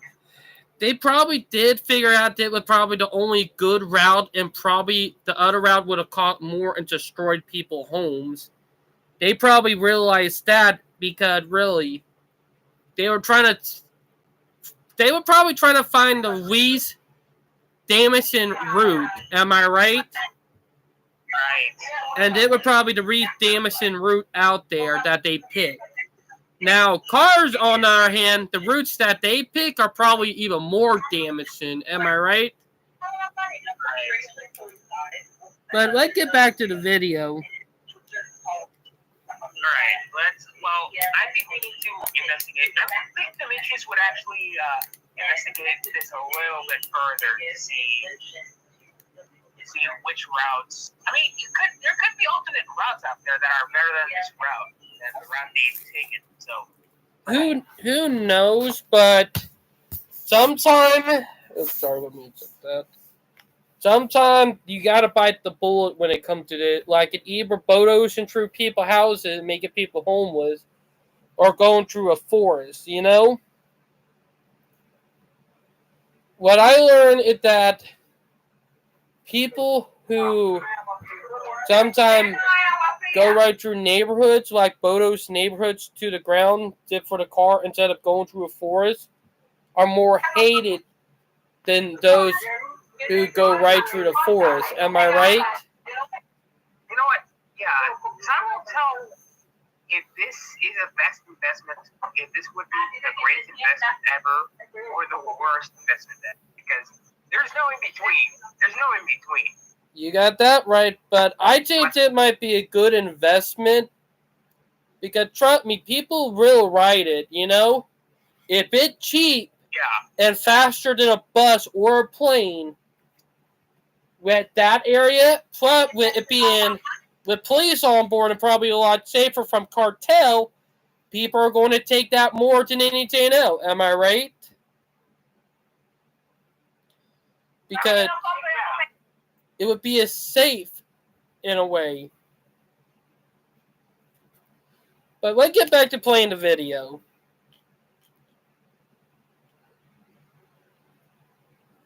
And make records of as much as they possibly could in a race against time. Archaeologists had to determine the value of each artifact and ancient burial ground, decide which ones were worth delaying or even rerouting the train for. It's a double-edged sword. Thanks to the construction, archaeological teams have made significant discoveries. On the other hand, there is so much that could not be saved, and that is unacceptable. The design elements of the train, the names, so much of Tren Maya is marketed as a way to highlight Mayan culture. But it all comes from federal planners. The Mayan people themselves, however, well, many of them do not feel represented by the train. Unheard, betrayed even. Their environment and their cultural heritage were partially destroyed for this train. Finally, there are about 3,000 people who have been evicted because their homes were in the way of the route. They have been financially compensated and relocated, but that does not take away from the fact that they have been displaced. Throughout its construction, Tren Maya has faced fierce opposition from its critics. There have been protests, legal action. The government has mostly blown through this opposition, pointing to the broad public support that they claim they have. The train was put to a vote before construction, and it overwhelmingly passed. But only 2% of eligible voters showed up to that referendum, and many said that they had only been presented with the positives of the project. That being said, it would be unfair to say that everyone is against the project. Many locals do believe in the advantages that Tren Maya brings. And Janet, the line is going to be electrified anyway, so I would let her have an electric train going by instead of a freaking oil burning cars, or not oil burning, but gasoline car running by. Am I right? Right, absolutely right. I mean, despite its controversies, I think it's the best project I had ever heard so far. And here, Jane, the people who are dead against it, let's be honest, the people who are dead against it are probably being paid. Let's be honest about that. Who knows, David Mitchell? Who knows? They probably will. They probably be paid because who knows? Because let's not forget when I'm talking about, you remember when Demetria did that exposed video of who were really against Brightline when it was being built? Like, you remember when he did the exposed video showing who really did against Brightline? It with the airlines. You remember when he exposed that? Yeah. Just think about it. Who would be threatened the most down there from the project? The bus company. Probably even some of the little short haul airlines, Alright. I think Demetrius should actually get into this controversial project too, because when it comes to public transportation and rail lines, you gotta bite the bullet. Whether or not we had to evict people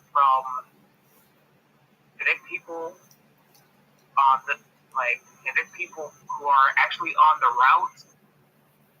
And I mean, I could see this. Well, we gotta investigate what's going on. Clearly, what's going on. And I believe that most people who are locals in that area know what's happening. Mm-hmm. Better than we could. So, I know. But I'm not trying to be mean to some of the local, because let's be honest, some of the locals who lived along the Brightline route back when it was being built were convinced that the boondoggle was going to destroy it by the airlines and the car company. Like, they were trying to get everybody against it. Like, I had a friend who was from where Brightline is now running. He said that his whole family was dead against the project being built, saying, going to destroy everything. And after it got built, they said, look like we were wrong about it. Did think about it. The people in these small towns, they're so brainwashed into taking the cars are better that they don't realize that cars do more harm than an electric train going by. Like, this is something I noted that car companies do. The car company, they brainwash people into thinking that the car are way better than anything else. And then when anything else comes wrong, it get the people all pissed off and protesting against that. Bro, it will never happen for the people to keep on going with the car, tucking that, in with cycle of, not being able to do anything. Am I right? Right. Because what did it say about it? The best way to get people dead against rail is to, groom them for a year to take the car to be all in off of freedom and way better than a train. Like, we've seen it here in the U.S. We've seen it here. Am I right? Right. But, yeah. But am I right about that, Brightline? You're absolutely right about that. All right, let's Ooh. Hey, Brightline, you still there? Ooh. Oh, that would quote. There we go. The trains provide quicker connections to the entire region. Journeys like the one we're doing today take hours by bus or by car. The journey to Merida is 3 hours shorter by train now than it is by bus, and locals do pay a much lower fare than tourists. Huh. UN expects the railway to That actually makes sense, right, Line? The expected economic growth for That- the region is impressive. That makes sense. And he said it's 3 hours faster than a bus. That makes sense. That makes sense right there. I told you. Am I right? Nah. Because imagine, bus companies are threatened. They're trying to get people to go against this. I could tell. I mean, imagine being stuck in traffic. Imagine, because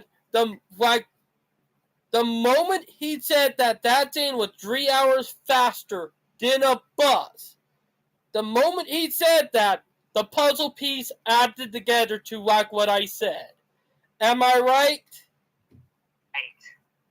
Did think about it. We know who did against this project, and it's the bus company. Because let's be honest, where would they be making their money at? Tourism. Am I right? Yeah. And it makes sense. It makes sense in a way. Am I right? Right. And the moment he said that it was 3 hours faster than a bus, that made That actually hit like a pile of bricks. like. Did that hit you like a pile of bricks a few minutes ago when he said that it was 3 hours faster than a bus? Because I know that had to hit you like a brick. Am I right? Yeah, you're absolutely right. And it makes sense. It makes sense. If you're running a bus company and you hear about a train that is 3 hours faster to the destination than your company, would you feel threatened by it? Well, Gosh. No, they actually, I mean, if I were a bus company, I would actually stop the rail, like, I would actually stop the project dead in its tracks. The same thing that happened, you remember what happened with Southwest Airlines and the Texas TGV, right? yes. Did think about it. It's not the airline that feel threatened by a project. It's the buses. That makes sense. Am I right? I always brought that up. Right. Was I right? Yeah, you're absolutely right. Like the moment that train are awesome said that the train is faster than the bus by 3 hours. That right there made a big hint at who is really against it. You know, am I right? Right. Like, who else would be against a project like that? Who else? The people who would be dead against a project like that are people who would lose the most money. Am I right? Right.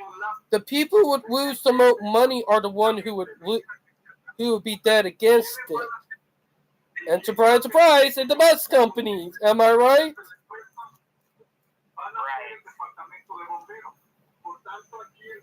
There is no.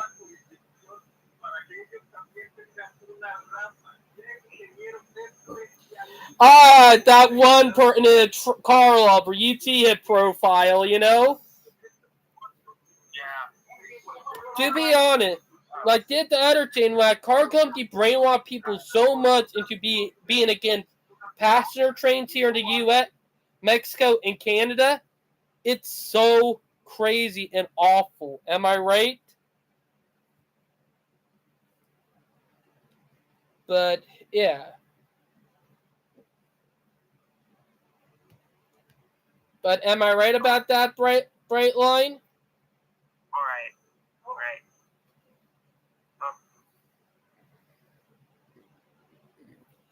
Did you want to bring you the heads up? My throat is a little swollen because I ate a super hot pocket. A hot pocket that was super hot for dinner yesterday. Burnt my throat bad. But Don't forget, there are some environmental advantages too. You can unpause it.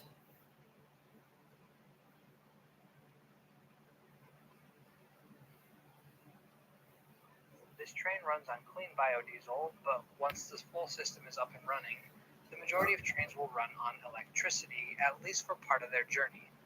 In either case, getting people off of the region's highways and onto cleaner trains is an improvement.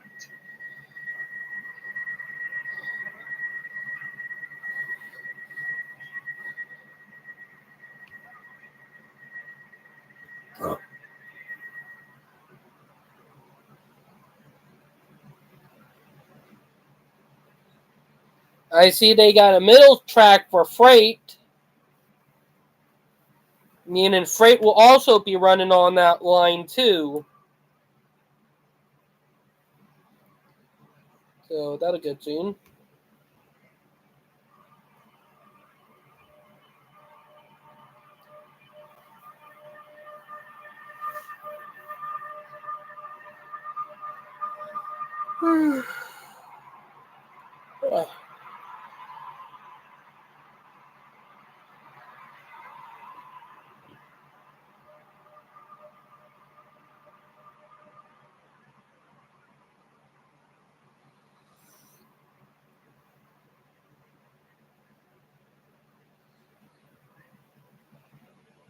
If you're enjoying this video, please make sure to like it and to subscribe to Trains Are Awesome. So after about 2.5 hours, we've made it to Merida. The train we were on is already on its way to Campeche. Even in the lowest class offering, it was a comfortable ride. Now let's take a look at the station. You've probably noticed that a lot of the stops we saw along the way were mostly identical. Merida seems to break that mold, and it also seems like construction is in a much further stage than many of the other stations we've passed. Merida is the capital city of the state of Yucatan, and there are over 900,000 people who call the city their home. The station, known as Meridatea, is located about 8 kilometers or 5 miles outside of the city. In order to get there, you need to take local transportation, which Bear is about to do. Mm-hmm.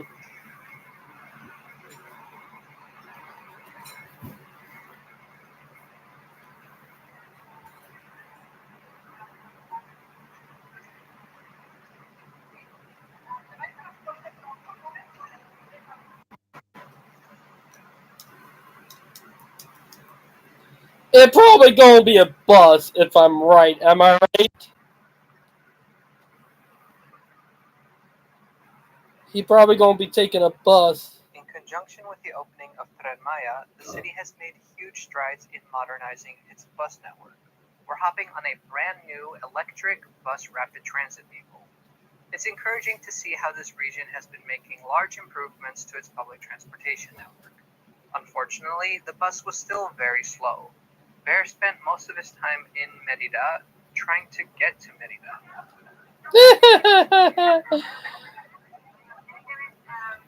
That, I'm not gonna lie, but that is just so funny right there, you know? Over an hour, so that's not a sustainable way back. I have an hour and a half until the train leaves, so I guess this is Merida. Unfortunately, not a very long stay, but let's find some food, see some culture, and quickly board back in the next 25 minutes. Here we go. Yes, this is very nice. Pretty modern. Just not the culture I'm looking for. But anyways, let's find something to eat. This is actually very pretty. There's the old bus. There's the new.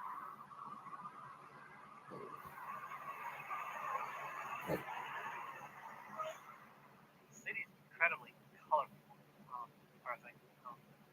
All the buildings. One thing I noted about cities that are not built for cars, they are more colorful. Am I right about that, Bright Line? Like, let me be honest about this.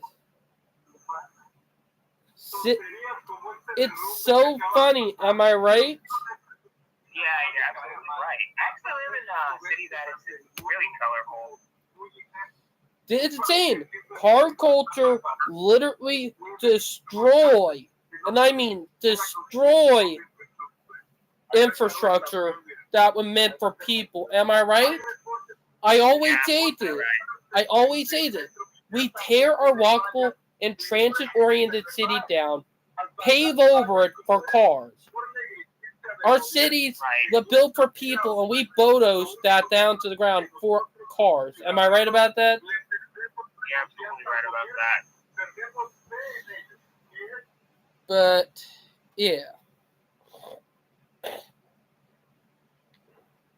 It's just crazy. Am I right?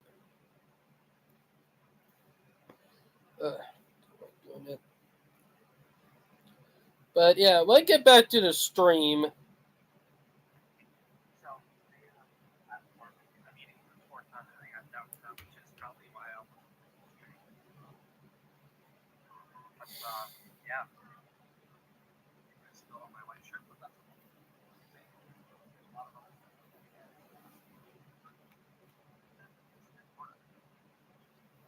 We're on the 1:30 train back to Cancun now. Let's talk about our experience today. On the train side of things, it's a great train. It's modern, well-designed, with comfortable seats and even food service on board. I'm excited to see what the restaurant and sleeper trains will be like once they enter service. As for the ride itself, Bear said that it was a strange experience. Many people are quite emotional. There are people singing songs on board. Outside, construction workers and locals take videos of the train and wave at the passengers. It's clear that the train is beloved by some. But when you know about the history of the line, the environmental degradation, and the loss of access to cultural heritage that the region has had to endure, it's very sobering. People have asked me if I would even bring attention to the train in light of the controversy. Personally, I think that education is more powerful than boycotting. This is how I see things, and these are my opinions, not necessarily Bear's. Modern intercity rail is a good thing that every place around the world should have. It's a sustainable way of travel that connects people and provides amazing economic opportunities. So the concept of Tren Maya is good. Where they have often failed tragically is in the execution of Tren Maya. The way the government circumvented the demands of locals was irresponsible and destructive. I think I agree with many people that the train itself is not bad. It's the way the train was built here that was just wrong in many ways. Now, Planning railway projects should see this as a lesson. Take the necessary time to complete something and bring locals on board the team. Now here, Jane, not trying to be mean to the local, and what I will be on about the local, that, let me be honest. They want to complain about this, but they don't want to complain about a freaking highway, bulldozing through people's neighborhood, and through water places and archaeological dig sites. But they want to complain about a train doing it. Am I right? Well, here's the thing. I think what Trainer also had said was actually true. Basically, it's great to have it's great to have it's great to have modern transit, but you gotta evaluate the consequences of building such transit in the first place. Oh, that's another thing. That is true, but when you start adding up, it's start realizing that it was way better than building a freaking highway. It start hitting you like a rock. But it also hit like a rock when he said that it was about 3 hours faster than a bus, you know? Yeah, that's true. The moment... The moment he said it was 3 hours in a bus, I said, gotta be fishy right there. Gotta be fishy right there. The buses are probably paying and trying to convince the locals that did a bad project, you know? The project in itself was good. However, That I agree with, but with the time limit they had to do with what they had to deal with. Yeah. Like, I mean, if this never happened, I think they should have had taken things more slowly, just like the one in California. oh yeah, that is so true when you did think about it. I mean, in California, in the United States, we are actually building things slower. I mean, slow, because we've got to cut around the red tape. There's too many regulations on transit as well. And I know, and the people down in Mexico should be looking at you and saying, maybe what a good thing for them to be this fast, Because we're really watching it go super slow over there because, let's be honest, the only reason why they do, and my team, and hear me out on this because I might sound crazy for this, but the only reason they do the reviews is to screw over railroad. Like, what I heard from a railroader friend of mine who worked for Amtrak, he said the reason why they do the, views or like review is that it because it just stops trains from getting there faster. Like the environmental reviews are a car ideal to screw over railroads, Like when you think about it that way, it starts adding up because the person who bring up the environmental views for railroading worked for the car companies. Like, it's crazy when you think about it because it add up because let's be honest, the type of business that always get environmental views against them more are the railroads. You don't get that toward the car, truck, and airplane or bus companies. They don't get it as much at railroads with it saying one thing. This thing is meant to target the efficient mode of transportation that is cleaner to make it harder for it to become a reality. Yeah. Let's not forget the politicians who are actually anti-rail. That's another thing. They actually pass legislation that is against railroad infrastructure. I know. Oh, speaking of that, I got them good news. That bill that was supposed to take, power from Amtrak, dead in the water. That's good. Dead in the water because the person who was trying to bring it up, he was exposed being paid for the car company, so he had no choice but to back off. Because that would have been a law broken right there, being bribed to screw over the competition. That right there would have been illegal what he did. So he would have been in jail time right there. Yeah, that's good. So that was something like, this is one thing about our community, like the railroading community. When it comes to stuff that is dead against rail, we are, hell-bent down to try to stop it. And this is what I say. Every time there's a project against rail, we're hell-bent at it, looking for the people who are dead against it, trying to stop them. Am I right? Like, it makes sense because the railroad community, like, we finally had the tipping point around 2018, 2019, with all the big corporations being against rail, And around 2020, 2021, we finally had that snapping point, But the roots of it started, call out started around 2013 with Demetria. Am I right? Because I will always say this. Dimitri is the reason why our community are able to do what we do now. Because if it weren't for him, I don't know who else would have been able to do this, Who else would have had the balls to stand up and call out the real people Am I right? It's because of Dimitri that we're here today. Am I right? Because, hey, Brightline, do you hear me? Uh-oh, I think you're saying it on silence again. I'm All right. I was trying to tell you, like, do you agree with me that if it weren't for Demetria, we would have probably not been here? Hell, Brightline would have been even having more of a problem. Like, I noticed this.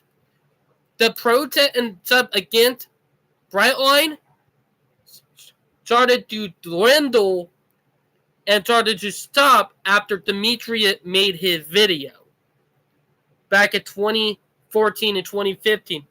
When he made that exposed video on who really want to stop Brightline, the protests and the people dead against it started stopping, you know? Right. Like, it make common sense.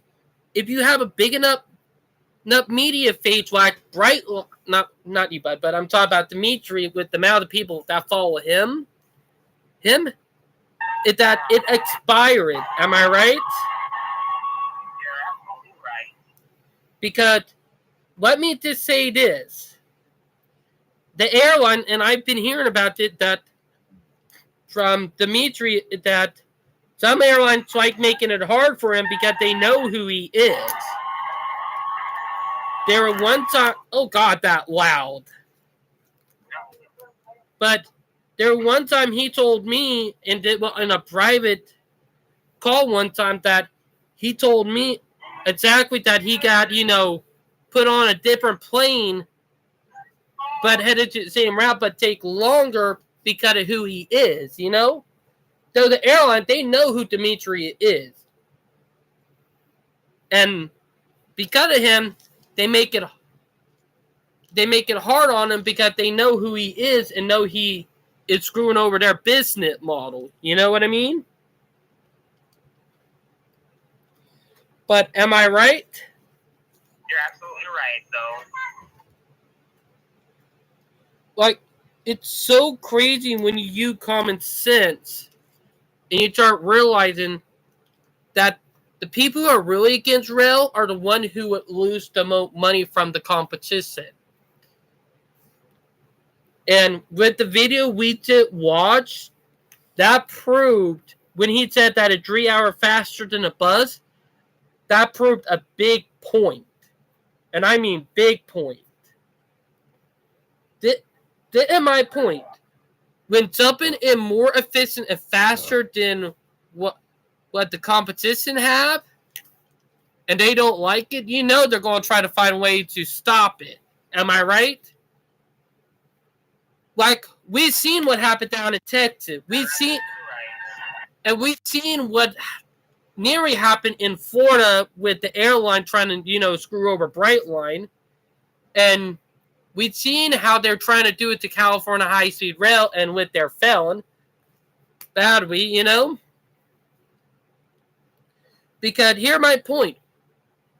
When California high-speed rail, even though Brightline wasn't going to be done faster than it, when that high-speed rail has been done at Central Valley and connect San Francisco, people are going to realize, why did we ever complain about it when it way more faster and way better than what we ever had before? Am I right? People are going to be in full support of it when they realize that it's way better than what they had before. Am I right about that? Because you're absolutely right about that. Because we know who really against it in California. The airline, the bus company, and the oil company. They're the ones who are against it. Am I right? Yeah. Would make a lot of sense because who would be losing money once California high-speed rail is completed? Who would be losing money? But the people who would be losing the most money would be airline, the bus company, and the oil companies. Am I right about that? Right. Okay, now let's wrap the video up. Oh yeah, let's wrap it up. Since you actually watched it. Oh yeah, I did. Like, I watched the video. Awesome. We just need to make sure that they're awesome for everyone.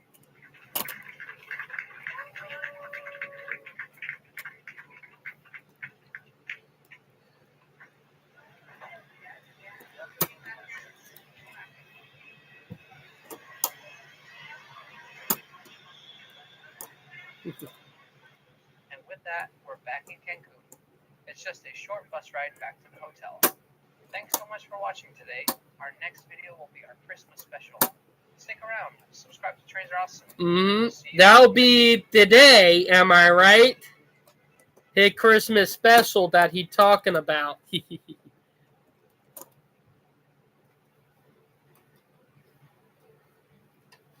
Oh, speaking of that, when I was talking about the YouTube career and the war on ads earlier, the EU is not happy about that. You know? And the EU is threatening YouTube if they don't stop, they're going to be paying fines. Am I right? You're absolutely right. I hope the EU gets their things ready. To be honest, this is the only time I agree with the EU. The other reason, there was one time that I was dead against the EU because of Article 13 back in 2018, 2019. Because of all the stuff it would have been dead against, you know? But my thing is, and it'll be on it. The people who are loving it and are speechless with that train, I know they're going to fight to keep it up and running and going to fight against the people now, you know, who are dead against it. But, yeah.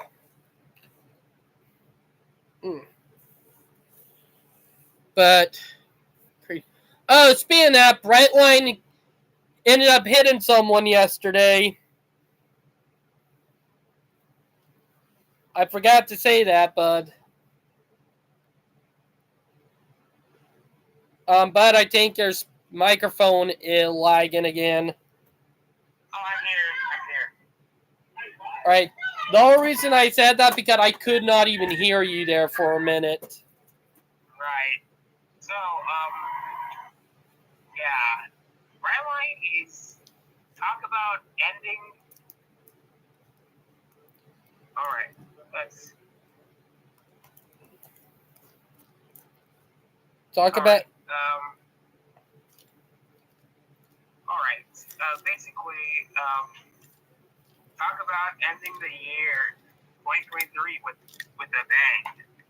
Oh, that gonna be good, you know. Yeah.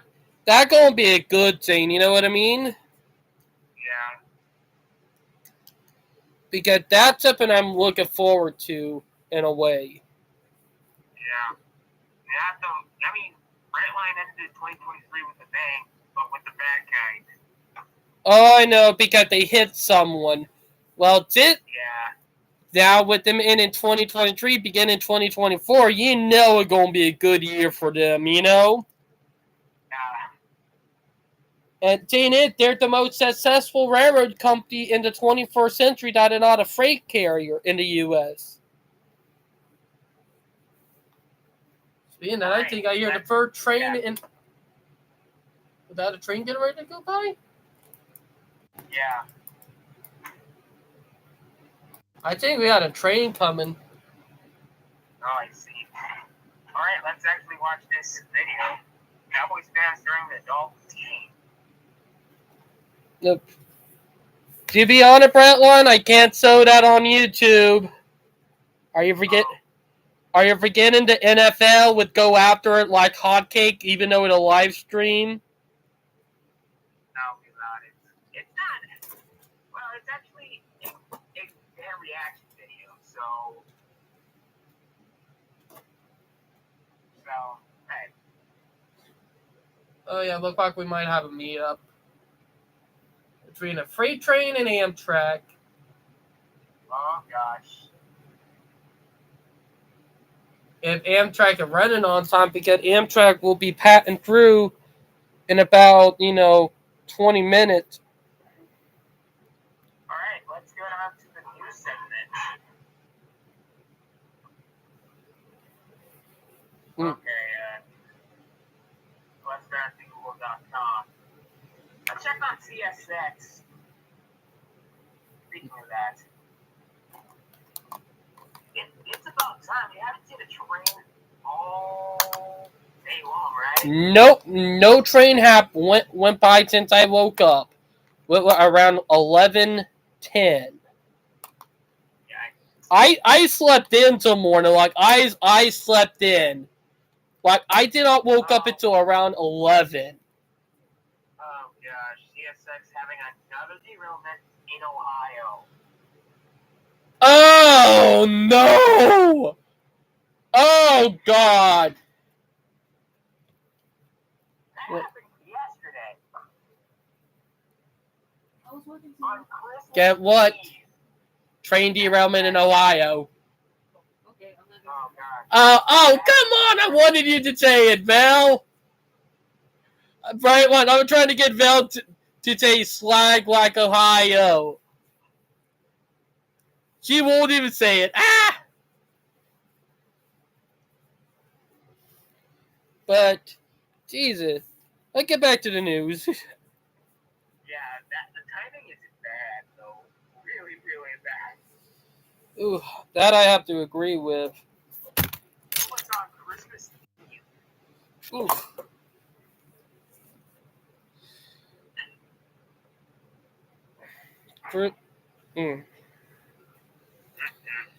No bueno. Ugh. CSX train derailment in Willard displaces propane tanks. No immediate danger to public. Hmm. Okay. Well, at least they got it safe. They played it safe. Oh, yeah. CSX railroad crossing closure impacting families. Chapmanville, West Virginia. Oh, so they're actually getting across there. Mm-hmm. They're crazy. Oh. Baltimore settles CSX lawsuit over sewage water dumped at coal terminal for $1,000. You know, it's kind of funny that they settled that because if I would CSX, I would have been a chat saying, well, y'all don't sue yourself for the oil we get from people's cars and the asphalt pollution from your roads, you know? Yeah. I would have been a chat and I would have pointed that out real quick. It would have made them shut up real quick, you know? Yeah.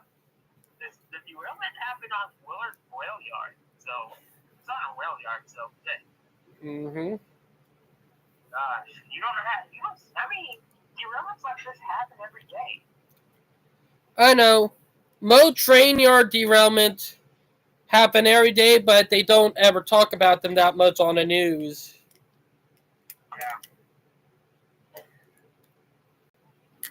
Okay. Union Pacific informed Mexican border railroad crossings to be reopened. Oof. I know that's gonna be a hassle right there, am I right? But Over $500 million in railroad freight stuck at Texas border crossings amid migrant battle.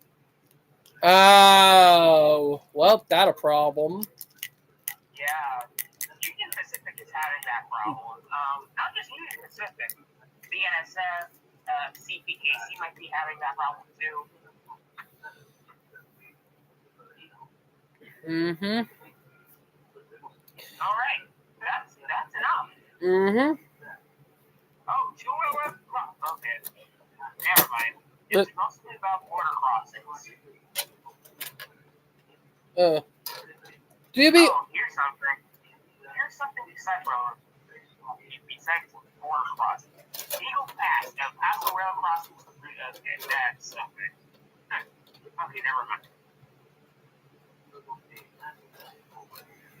Okay, what did you say? You know, one thing I'm about to say, why don't we send troops down there to nip the freaking cartels in the butt? You know? I mean, you know who actually proposed that? Who? Vivek Ramaswamy said that in one of his debates. He did. But I'll say this. Send freaking troops down there. Even if the Mexican government don't like it, if y'all are not going to get rid of the cartel and solve the problem, then we should. Because they have freaking mounted like a freaking small military. Am I right? You're absolutely right. So, if the Mexican government don't want to, get their act together, maybe Uncle Sam should go down there. Am I right? Right. Like I even have Hispanic friends who are Mexican, who are saying, yeah, we need the U.S. to send troops down there. Yeah, I think the Mexican government should actually send some troops all the way up in their southern border. Well, in Mexico. I think they're trying.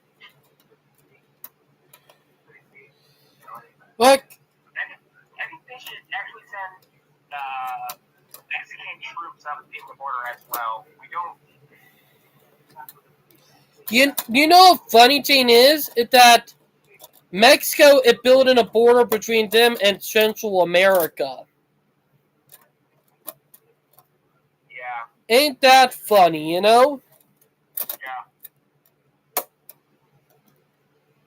But yeah. Okay, there's something besides the border process. BNSF sued over lack of plan to reduce grizzly deaths. Oh, that's funny. Gosh, two more conservation groups have filed a lawsuit against BNSF Railway over delays in finalizing a plan to reduce the number of grizzly bear deaths. That, Brightline, that is so stupid. I'm not gonna lie, am I right? You gotta, It probably vegans complaining about this, am I right? Probably. Because let's be honest, vegans complain about everything, and it doesn't matter if it's a problem to them or not, am I right? Right. The one thing, there's a reason why half of my friends who are vegan, they don't bring it up with me because they know I will rip into them about how bad they are. Yeah.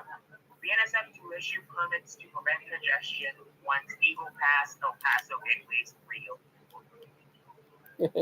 That's 3 days ago. Not a good thing. BNSF provides update on locomotive fuel leak between West Glacier and Browning. Oh gosh, BNSF. Tell me you're going to be gone. To be honest, I think, hear me out, I think BNSF might end up being the next Norfolk Southern. Probably. Because let's be honest, they were one who nearly caused the whole railroad strike back last year. You remember that?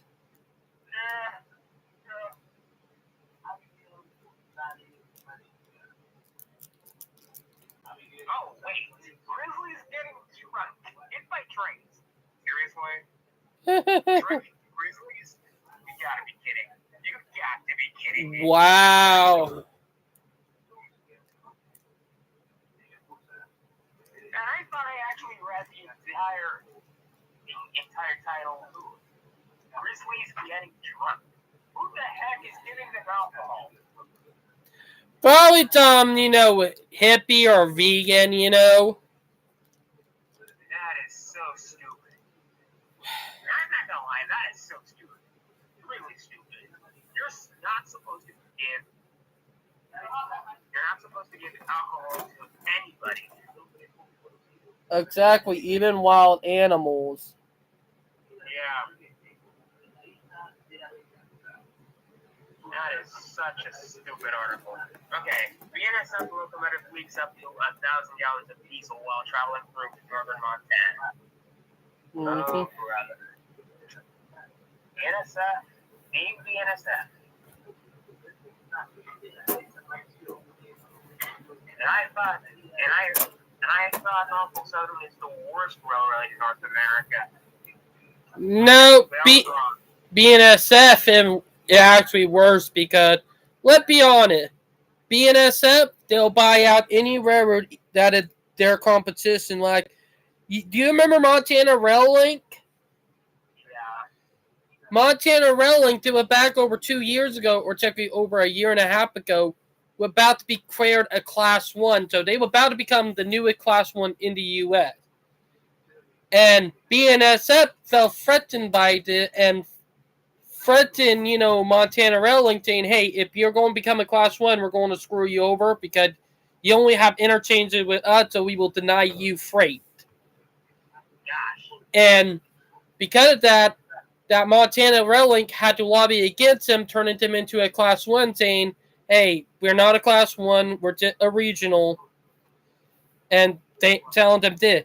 Because of that, and because the law would not change, because BNSF, and I'm going to say that if BNSF Montana Railway realized that Class 1 protection would have protected them, I guarantee they would have become a Class 1, Right. What happened is that the moment that BNSF got to say, do not become a Class 1, and what happened is that after that, the founder, the one who were running Montana Railway, he was getting too old and he would retire, so he had no choice but to sell the railroad. And guess who bought Montana Railway? Bingo! And it was so funny because the only reason why, and here, funny thing, they got screwed over for it, Yeah, crazy. Now, there was a line that they left part of it abandoned that would have connected them to Union Pacific in Idaho. Or not in Idaho, but near Idaho. And I hate to say it, if they had, decided, and I'm going to bring it up, if they had decided to rebuild that one and connect back to Union Pacific, it would have done them a better favor. Because now, get what railroad have the moat rail lines in Montana. Guess who? Because of Montana Railway being bought out by BNSF, now 90% of the rail in Montana is owned by BNSF. That is a monopoly, though. Yes, that is a monopoly. No excuse about that. I think the Supreme, the circuit court should actually look into this. They should. They should, because that's an I think we should actually trust bust BNSF in Montana. Trust bust them. Oh, yeah, because that was a monopoly. Now, they bought out another railroad in another state, too. This year, we called the Iowa Northern, Yeah.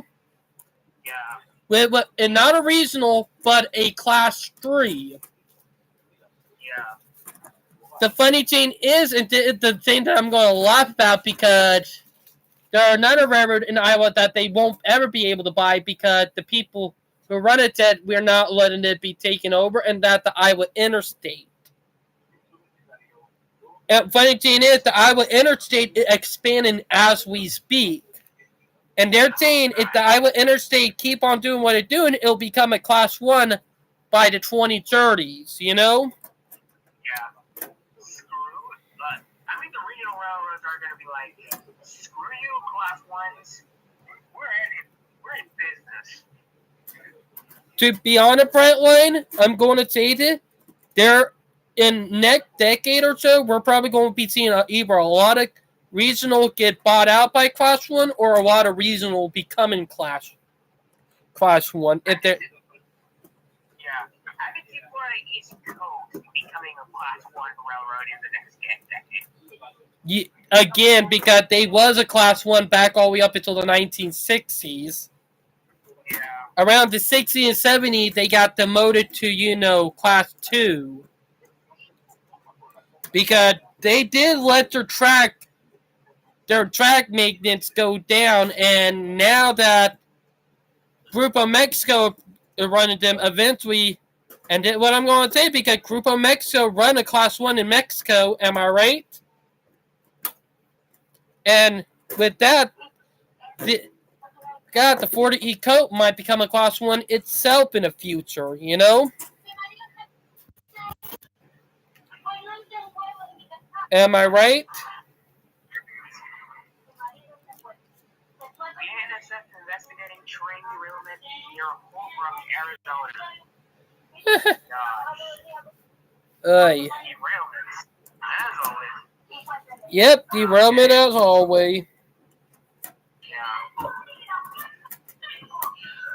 Drunk grizzlies. Who the heck is giving them alcohol? Agree. Who would give it them alcohol? City of Birmingham, Norfolk Southern bringing safety enhancements to troublesome railroad intersections. That's good. Not good. Narrowed road once again demands Norfolk Southern fix dilapidated Blake Avenue Bridge. Of course. Funny thing is, the train bridge is not owned by Norfolk Southern, it's owned by the state. That's the kicker. Yeah. That's the real kicker with that one, because I did the research. The bridge is owned by the state because they wanted to, build a road over the train tracks back in the day, but, they made a deal with the previous railroad with the Southern. If I'm right, it was either the Southern or Norfolk. And, they built a bridge, as a deal. So, it's owned by the city, but they refuse to try to force the railroad to pay for it. But it's scummy, It's so stupid. I mean, why would this? I mean, you own the bridge. Just build it. Exactly, and they're making a railroad that go over it who don't own it fix it when it's the city responsibility. Politicians. The only thing is that there might be politicians who are actually stealing the money to fix that bridge. Probably. That probably is the stain, Yeah. Those politicians, there are corrupt politicians who do that. It's so corrupt. Mm-hmm. Oh my eye. Norfolk Southern train derailed overnight in Altoona rail yard. Are you serious? In Altoona? Of all places? Of all places, Altoona rail yard. Yeah.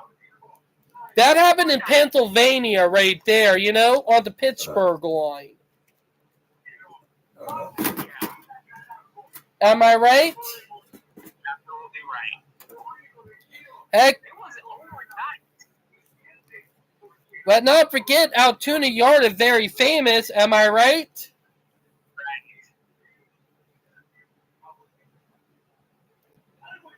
But yeah. That is crazy. Yes. Judge denies Norfolk Southern lawsuit dismissal motion. A federal lawsuit against Norfolk Southern for several Western Virginia school districts will continue. That's stupid, Yeah, that is so stupid. I would have dropped it, I would have dropped it if I were the judge, because really, the school, to be honest, the school system in the country is a failure,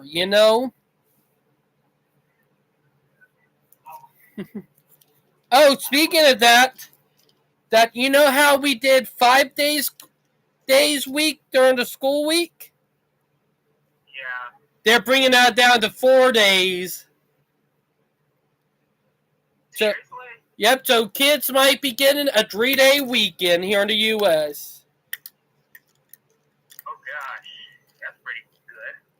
To be honest, I think that's good because it will give kids more time to rest up and have a break, because let's be honest, if people see what is going on with China over there with them making kids work 24/7 in school and do work and not having a mental break, Like, we're seeing how it's doing the people over there so bad. Like, too much school, it's just at bad at too little school. Am I right?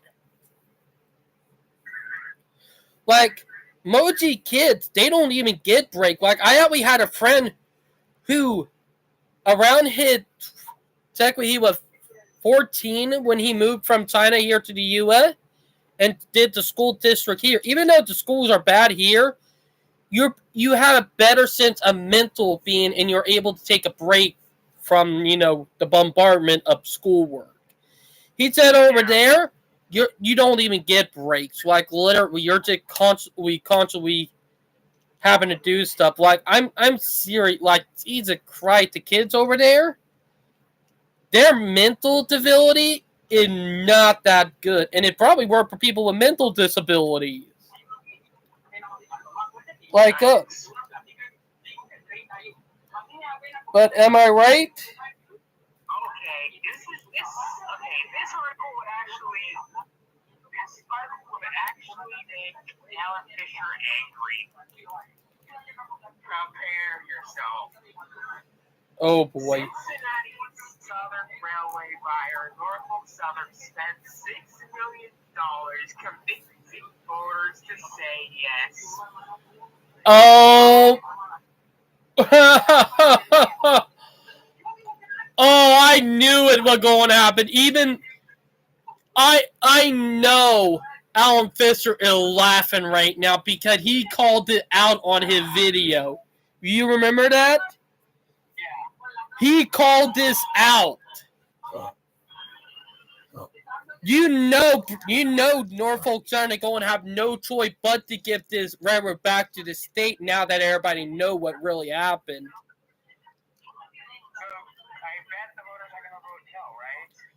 More than like, sadly, they said yet, and Norfolk Southern owns it now.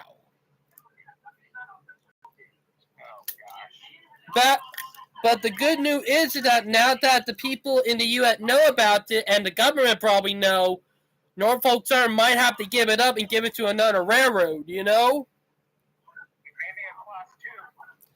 2. Probably, or R.J. Corman. Oh, speaking of that, Brightline, have you seen the R.J. Corman ad for their, Monopoly box? No, I haven't. You remember the game Monopoly? Oh, yeah, I do. I used to play that game. Well, you might want to get your money ready for a variant that you might want to collect. And in an R.J. Corman, in a limited edition R.J. Corman Monopoly game.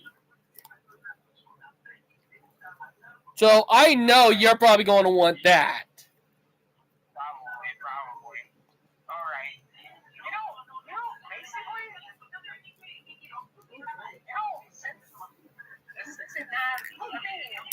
that rail line that Cincinnati has, I think we could sell it out to Amtrak. Probably should, because it connects Cincinnati to Knoxville, Tennessee, and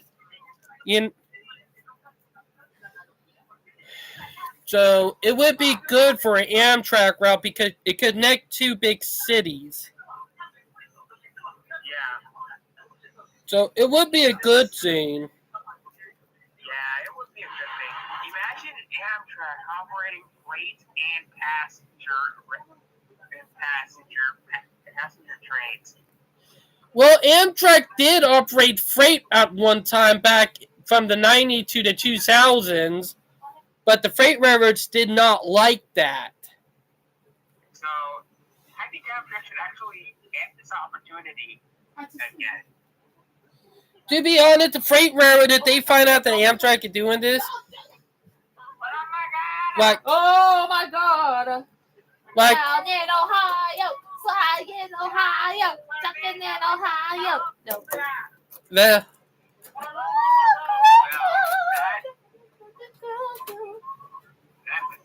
Sorry, David. Just talk about yeah, right here.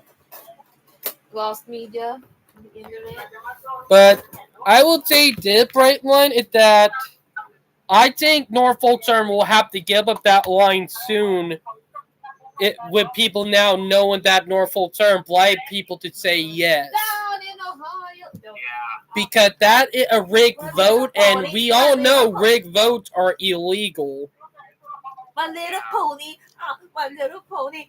My little pony. Franklin, ever since you did that, you called Bill to do My this. little pony. My Didn't little- know, my little didn't know that Kurt meme I'm going to make for you. You're going to understand what it is. Oh, gosh. Yeah. So it's so contagious right now. Okay, anyways. Let's go out to Amtrak. Overnight Amtrak trains in 1991. Oh, this was an interesting article. I try to send one article. This.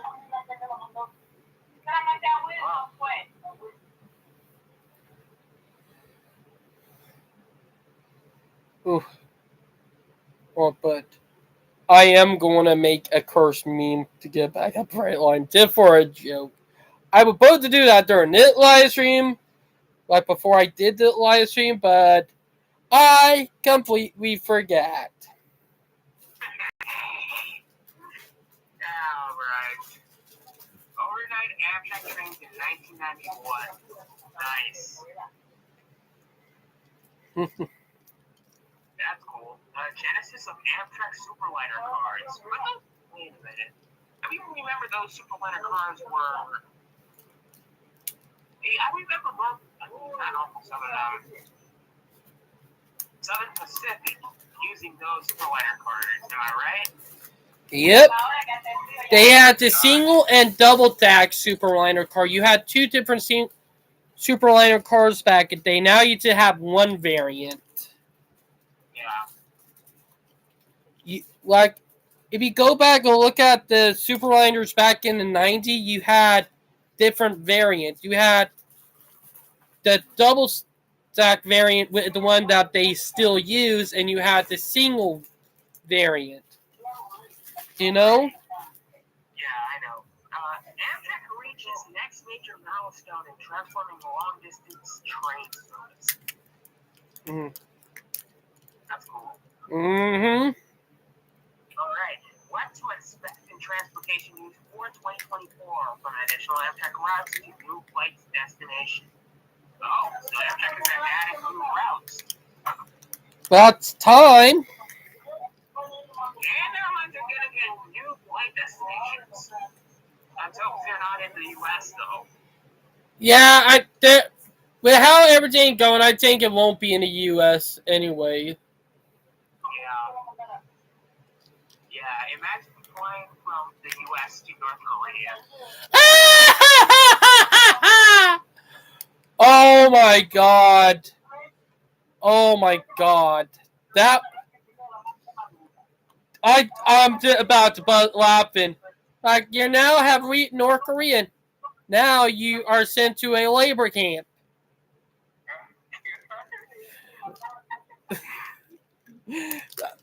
I had to say it. I had to say it. But yeah. Crazy. Imagine flying from the U.S. to North Korea. That would be funny. Heck, you'd be sending your death warrant right there, am I right? Right. You're absolutely right. But yeah. Now I am looking forward to for all that's up for Amtrak next year. So that's gonna be nice and juicy. You know what I mean? Yeah. Right. All right. Okay, you talked about a pedestrian that being killed on a right-line collision. Yep. Well, Melbourne pedestrian killed in right-line collision. Second fatality in 3 months. And well, oh wow, that we have gone down in 3 months. Wow. Yep. Yeah. So Years. So it took almost 6 years for the amount of pedestrian death to go down. I get it finally beginning their thick skulls not to beat the train, am I right? Right. Okay, Fort Pierce submits proposal for Brightline train station. Fort Pierce. Occupants escape injury in Brightline versus car crash at Confusion Corner and Stewart. Oh. God. Confusion? Who the heck? You know what Confusion Corner is, right? It's that roundabout, am I right? Right. Whoever this roundabout is, that's an abomination of a roundabout. I'm gonna say that. Agree. Like the person who built it should have gotten fired because the funny thing is that the railroad was there first, am I right? Right. And then building out there, they're hoping because when they built that road, they were hoping that the railroad would have went out of business and they would have got torn up.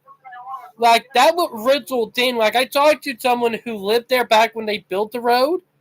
When they originally built the road back in the 50s and the 60s, they were hoping that the rail line would eventually go abandoned and they would have been able to pave over it, you know?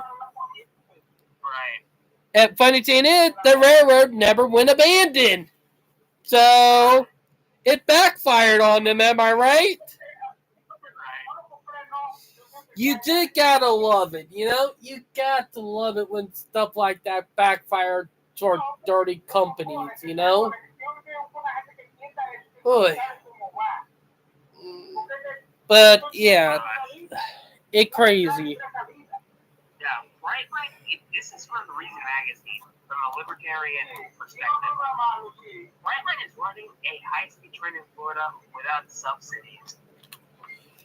And that's the thing. That proved that, you know, railroads don't need government subsidies.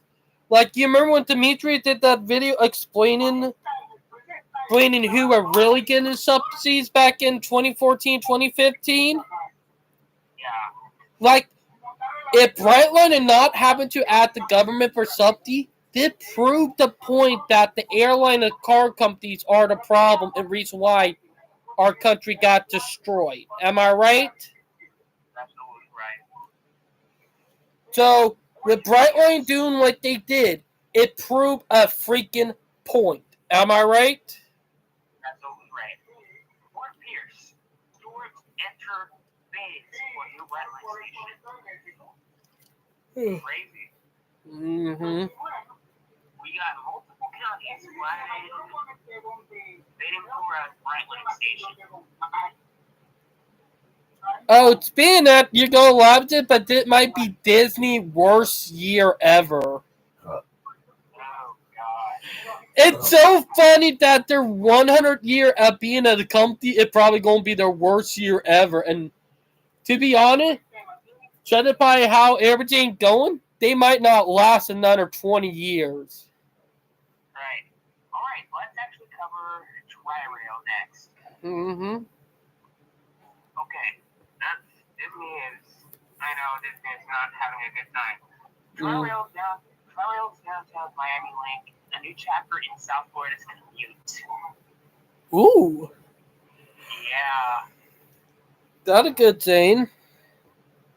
In another news, Tri-Rail sees ridership surge as it prepares for downtown Miami service. That was a perfect move for them, you know, with them being connected to Brightline in downtown. That will benefit them a lot. Yeah. So this will be a victory, am I right?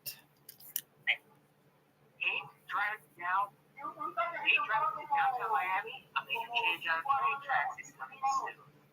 From the Miami Herald. You know, this is so promising that when all is complete down there, you will never have to buy a car to get to Miami to Orlando ever again. Yeah. And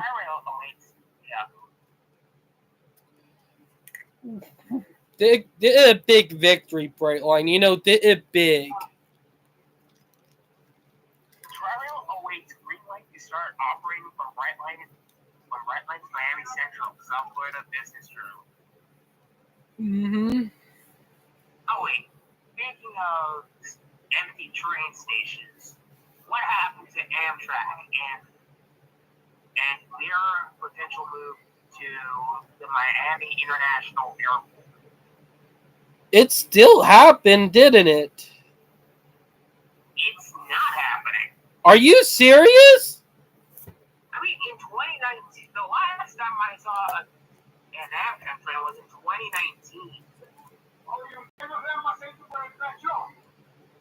Seriously. Because that station at the airport was supposed to be for both for both railroads, you know?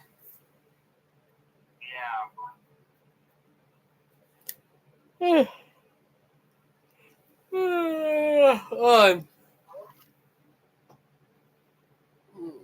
We've been going on for 3 hours, but Brightline, you know we've been live for 3 hours now. Yeah, crazy.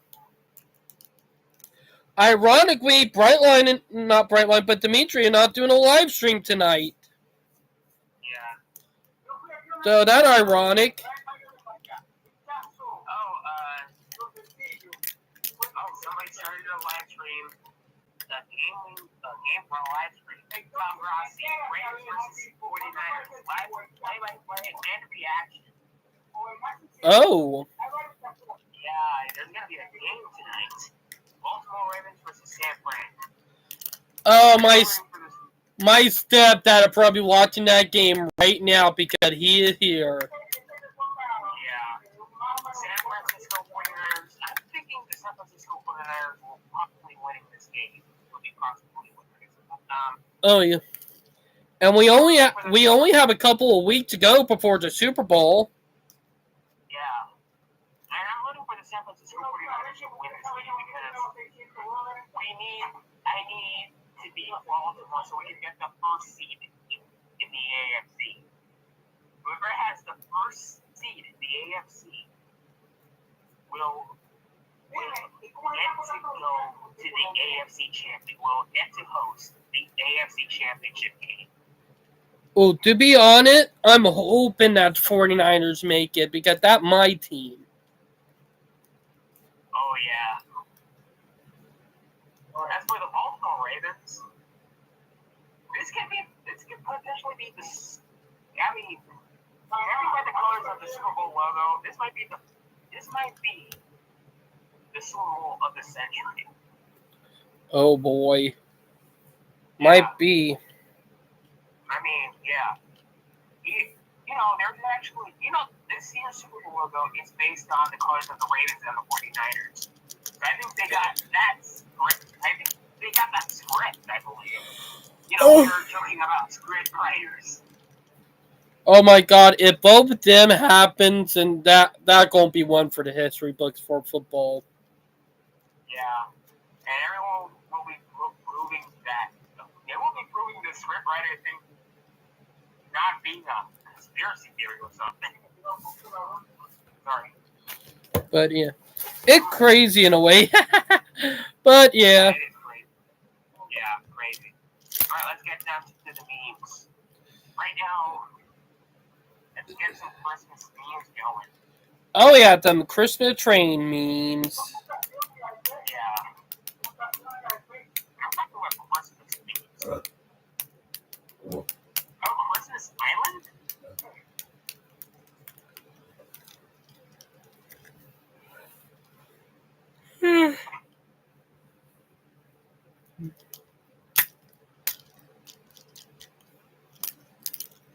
Okay. I'm waiting for the meme. Santa checked on Facebook to decide who will get a dictionary for Christmas.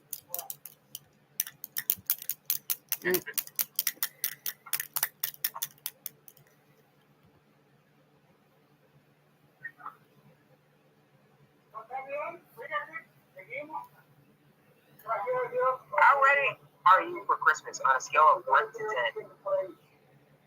To be honest, I was not ready for Christmas this year. Yeah, you give it a 1. Yep. I was not ready. Yeah.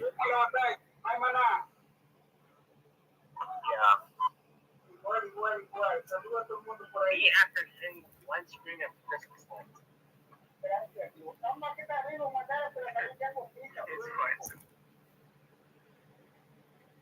It's fun.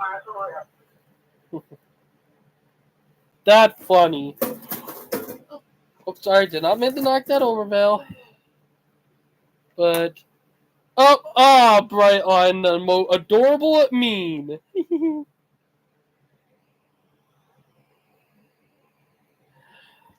I'm not gonna lie, that adorable. Me after hanging one Christmas light.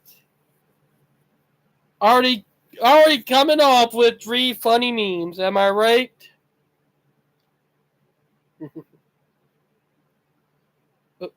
Hey, bud, you still there? Oh, you have it on mute. I'm still here. Oh, where were you? I was trying to talk to you like that one meme was adorable. Yeah. How many are you for? All right, that boat looked like Greta Thunberg, don't it? Yeah. Okay. Jeez, who's screaming in the background? Oh, never mind. Brace yourself. Random Merry Christmas texts are coming. Crazy. Ooh, brace yourself. All right.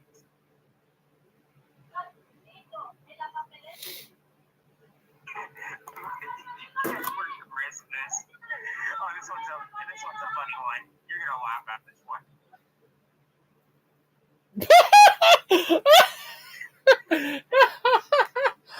Oh my God! One fat cat.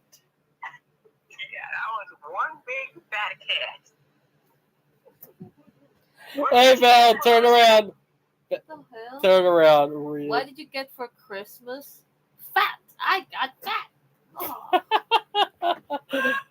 Oh, that's just funny, you know. Crazy. After the Christmas dinner, that's what I feel like. That is so accurate. You might. Oh. So I lost about 20 pounds this Christmas, you know. I'm slowly losing weight. That for sure.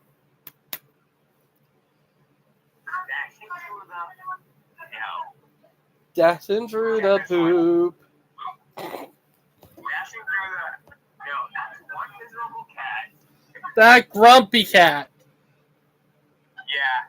Was like, I'm tired of Christmas. Like it's sad that grumpy cat passed, you know. But they did say that he ended up with a reincarnation as a frog, but as a grumpy frog. Yeah. If you know what I mean. I think that guy's tired of Christmas. To be honest, most people are tired of Christmas by the 20th, you know? And everybody applaud when the 26th come around because they say, thank God Christmas over with. Am I right? I do like the holiday. Like, I love Christmas, Halloween. I love all the winter holiday, except for the summer holiday. Like, good God. What are you going to celebrate in a humidity with 90 degrees?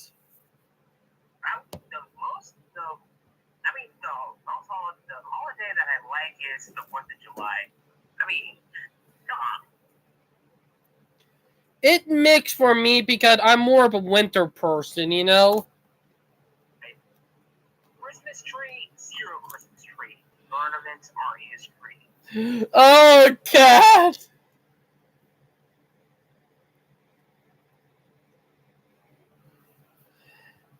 Christmas tree, 0 Christmas tree. Your ornaments are history. That cat, like, good God, if I see a cat that talks, say that, I said, nope, you're going in the kennel. You know? Right.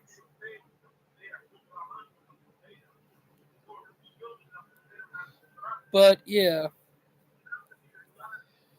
You know what? I think I might actually have something. Well, I'm not gonna do anything suspicious. No, because you know I'm going to get you. You know I'm going to get you. I already let you know that the Kurt meme that I'm going to send you, it's something I'm going to make. I am going to make a curse meme, and oh boy. Alright. Prepare yourself. Oh, this one's prepare yourself. This one's gonna be a curse meme. No, I'm just kidding.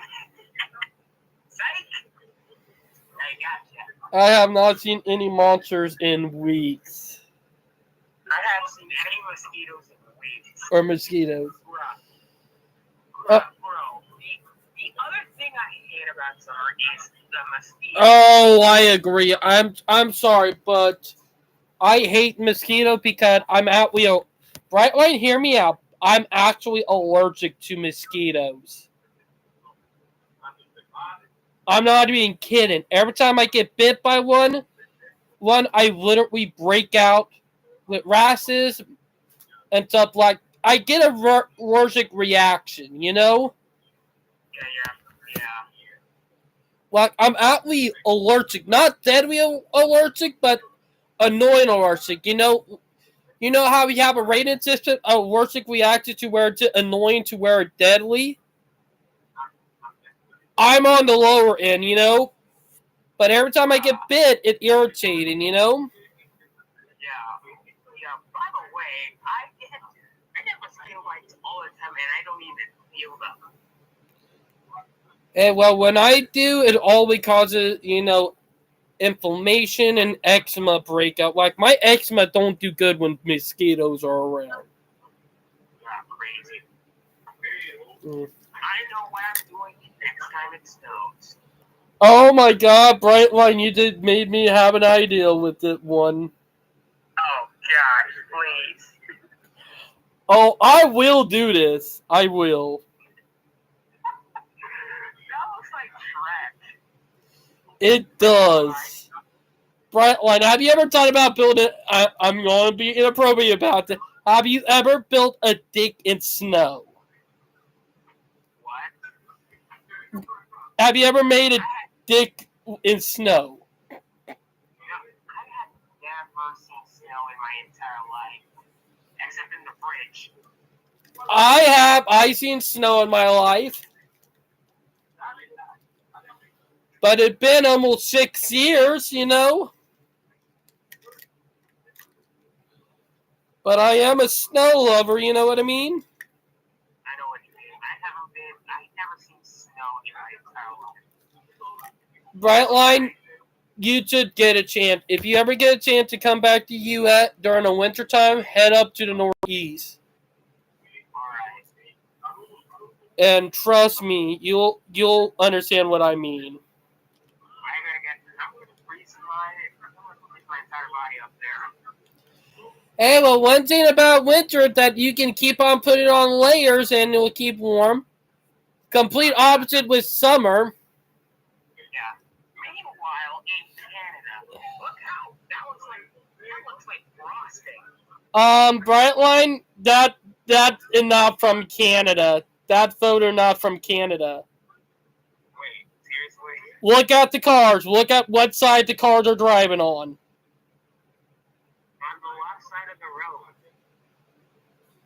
road. The photo was not taken in Canada. Wait. So they're driving at the right side of the road, right? Yep, they're driving on the side that you would see in Asia. Yikes. This photo is from Japan. Wow. You never knew about that, didn't you? You want to know how I know? Look at the cars and look what side they're driving on. Oh, gosh. This photo is so misleading, am I right? Right. And funny thing is, the snow in Canada don't get this deep. The reality is, it get this deep in Japan. I'm not even joking. Yeah. Oh. My favorite part of winter is watching it on TV from Arizona. Wait, that's the same thing I'm seeing in Florida too. To be honest, my favorite point of winter is being in the snow, building snow buildings, snowman, building snow fort, causing snowball wars. I mean, a little bit of snow is fine, but too much, that's where I need to draw the line. Right, like, can I tell you something? What's something I always thought about doing if we get deepest enough snow here in South Carolina? One thing I have thought about doing was building a 2-story snow fort. I have actually thought about building a 2-story snow fort and starting a snowball war, you know? Wow. That's something I actually thought about doing one time, you know, if we ever had a crazy snowstorm, you know? Because one thing I enjoy the most is built a snowball war. You know what snowballs are. Right.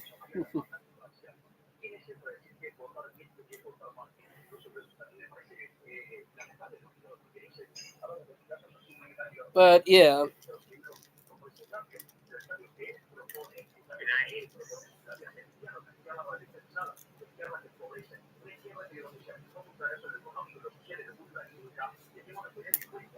Expectation versus reality. Mm-hmm.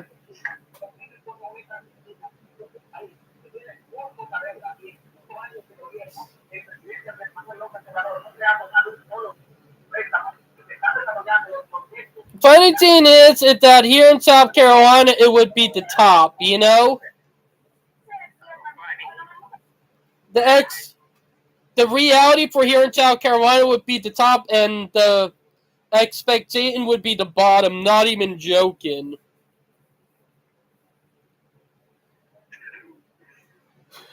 I'm not even joking about that, Brightline. Like, the bottom would be expectation, and the top would be reality here. Now, the Northeast, complete different story, you know? Right. But, yeah. Alright. Time. After unleash the big guys. Oh, God. Oh, no! Brightline, no! No! No! Oh, my God, you little funnel cake. David deserves it. I had to do it. Oh, David, don't you know what time it is? I know, Val. I'm gonna get. You know what I'm gonna go. Oh yeah. Oh. I am gonna get you. Oh, challenge! Oh, is there a battle of me? You, Brightline, didn't know I am gonna be hard with that meme. Oh, there's a battle of the trade lovers. You know I'm gonna get you for that.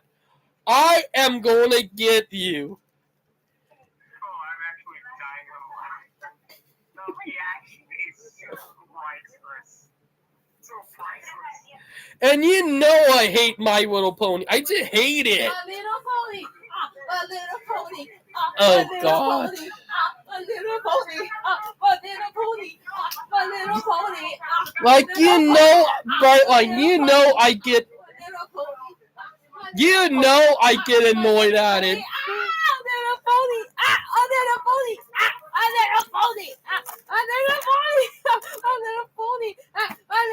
But, Brightline night going. My little pony.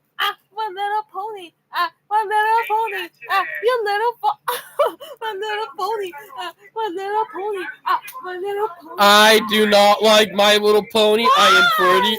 Because I'm a guy and it can be annoying. My little pony. Brightline, you know I'm gonna get you for that. You know I am. Oh. I am gonna give you, and it's gonna be a curse meme that I will make. Jesus. And trust me, you're going to remember it. Heck, I might make a couple of Little pony. My little pony. curse memes. You know.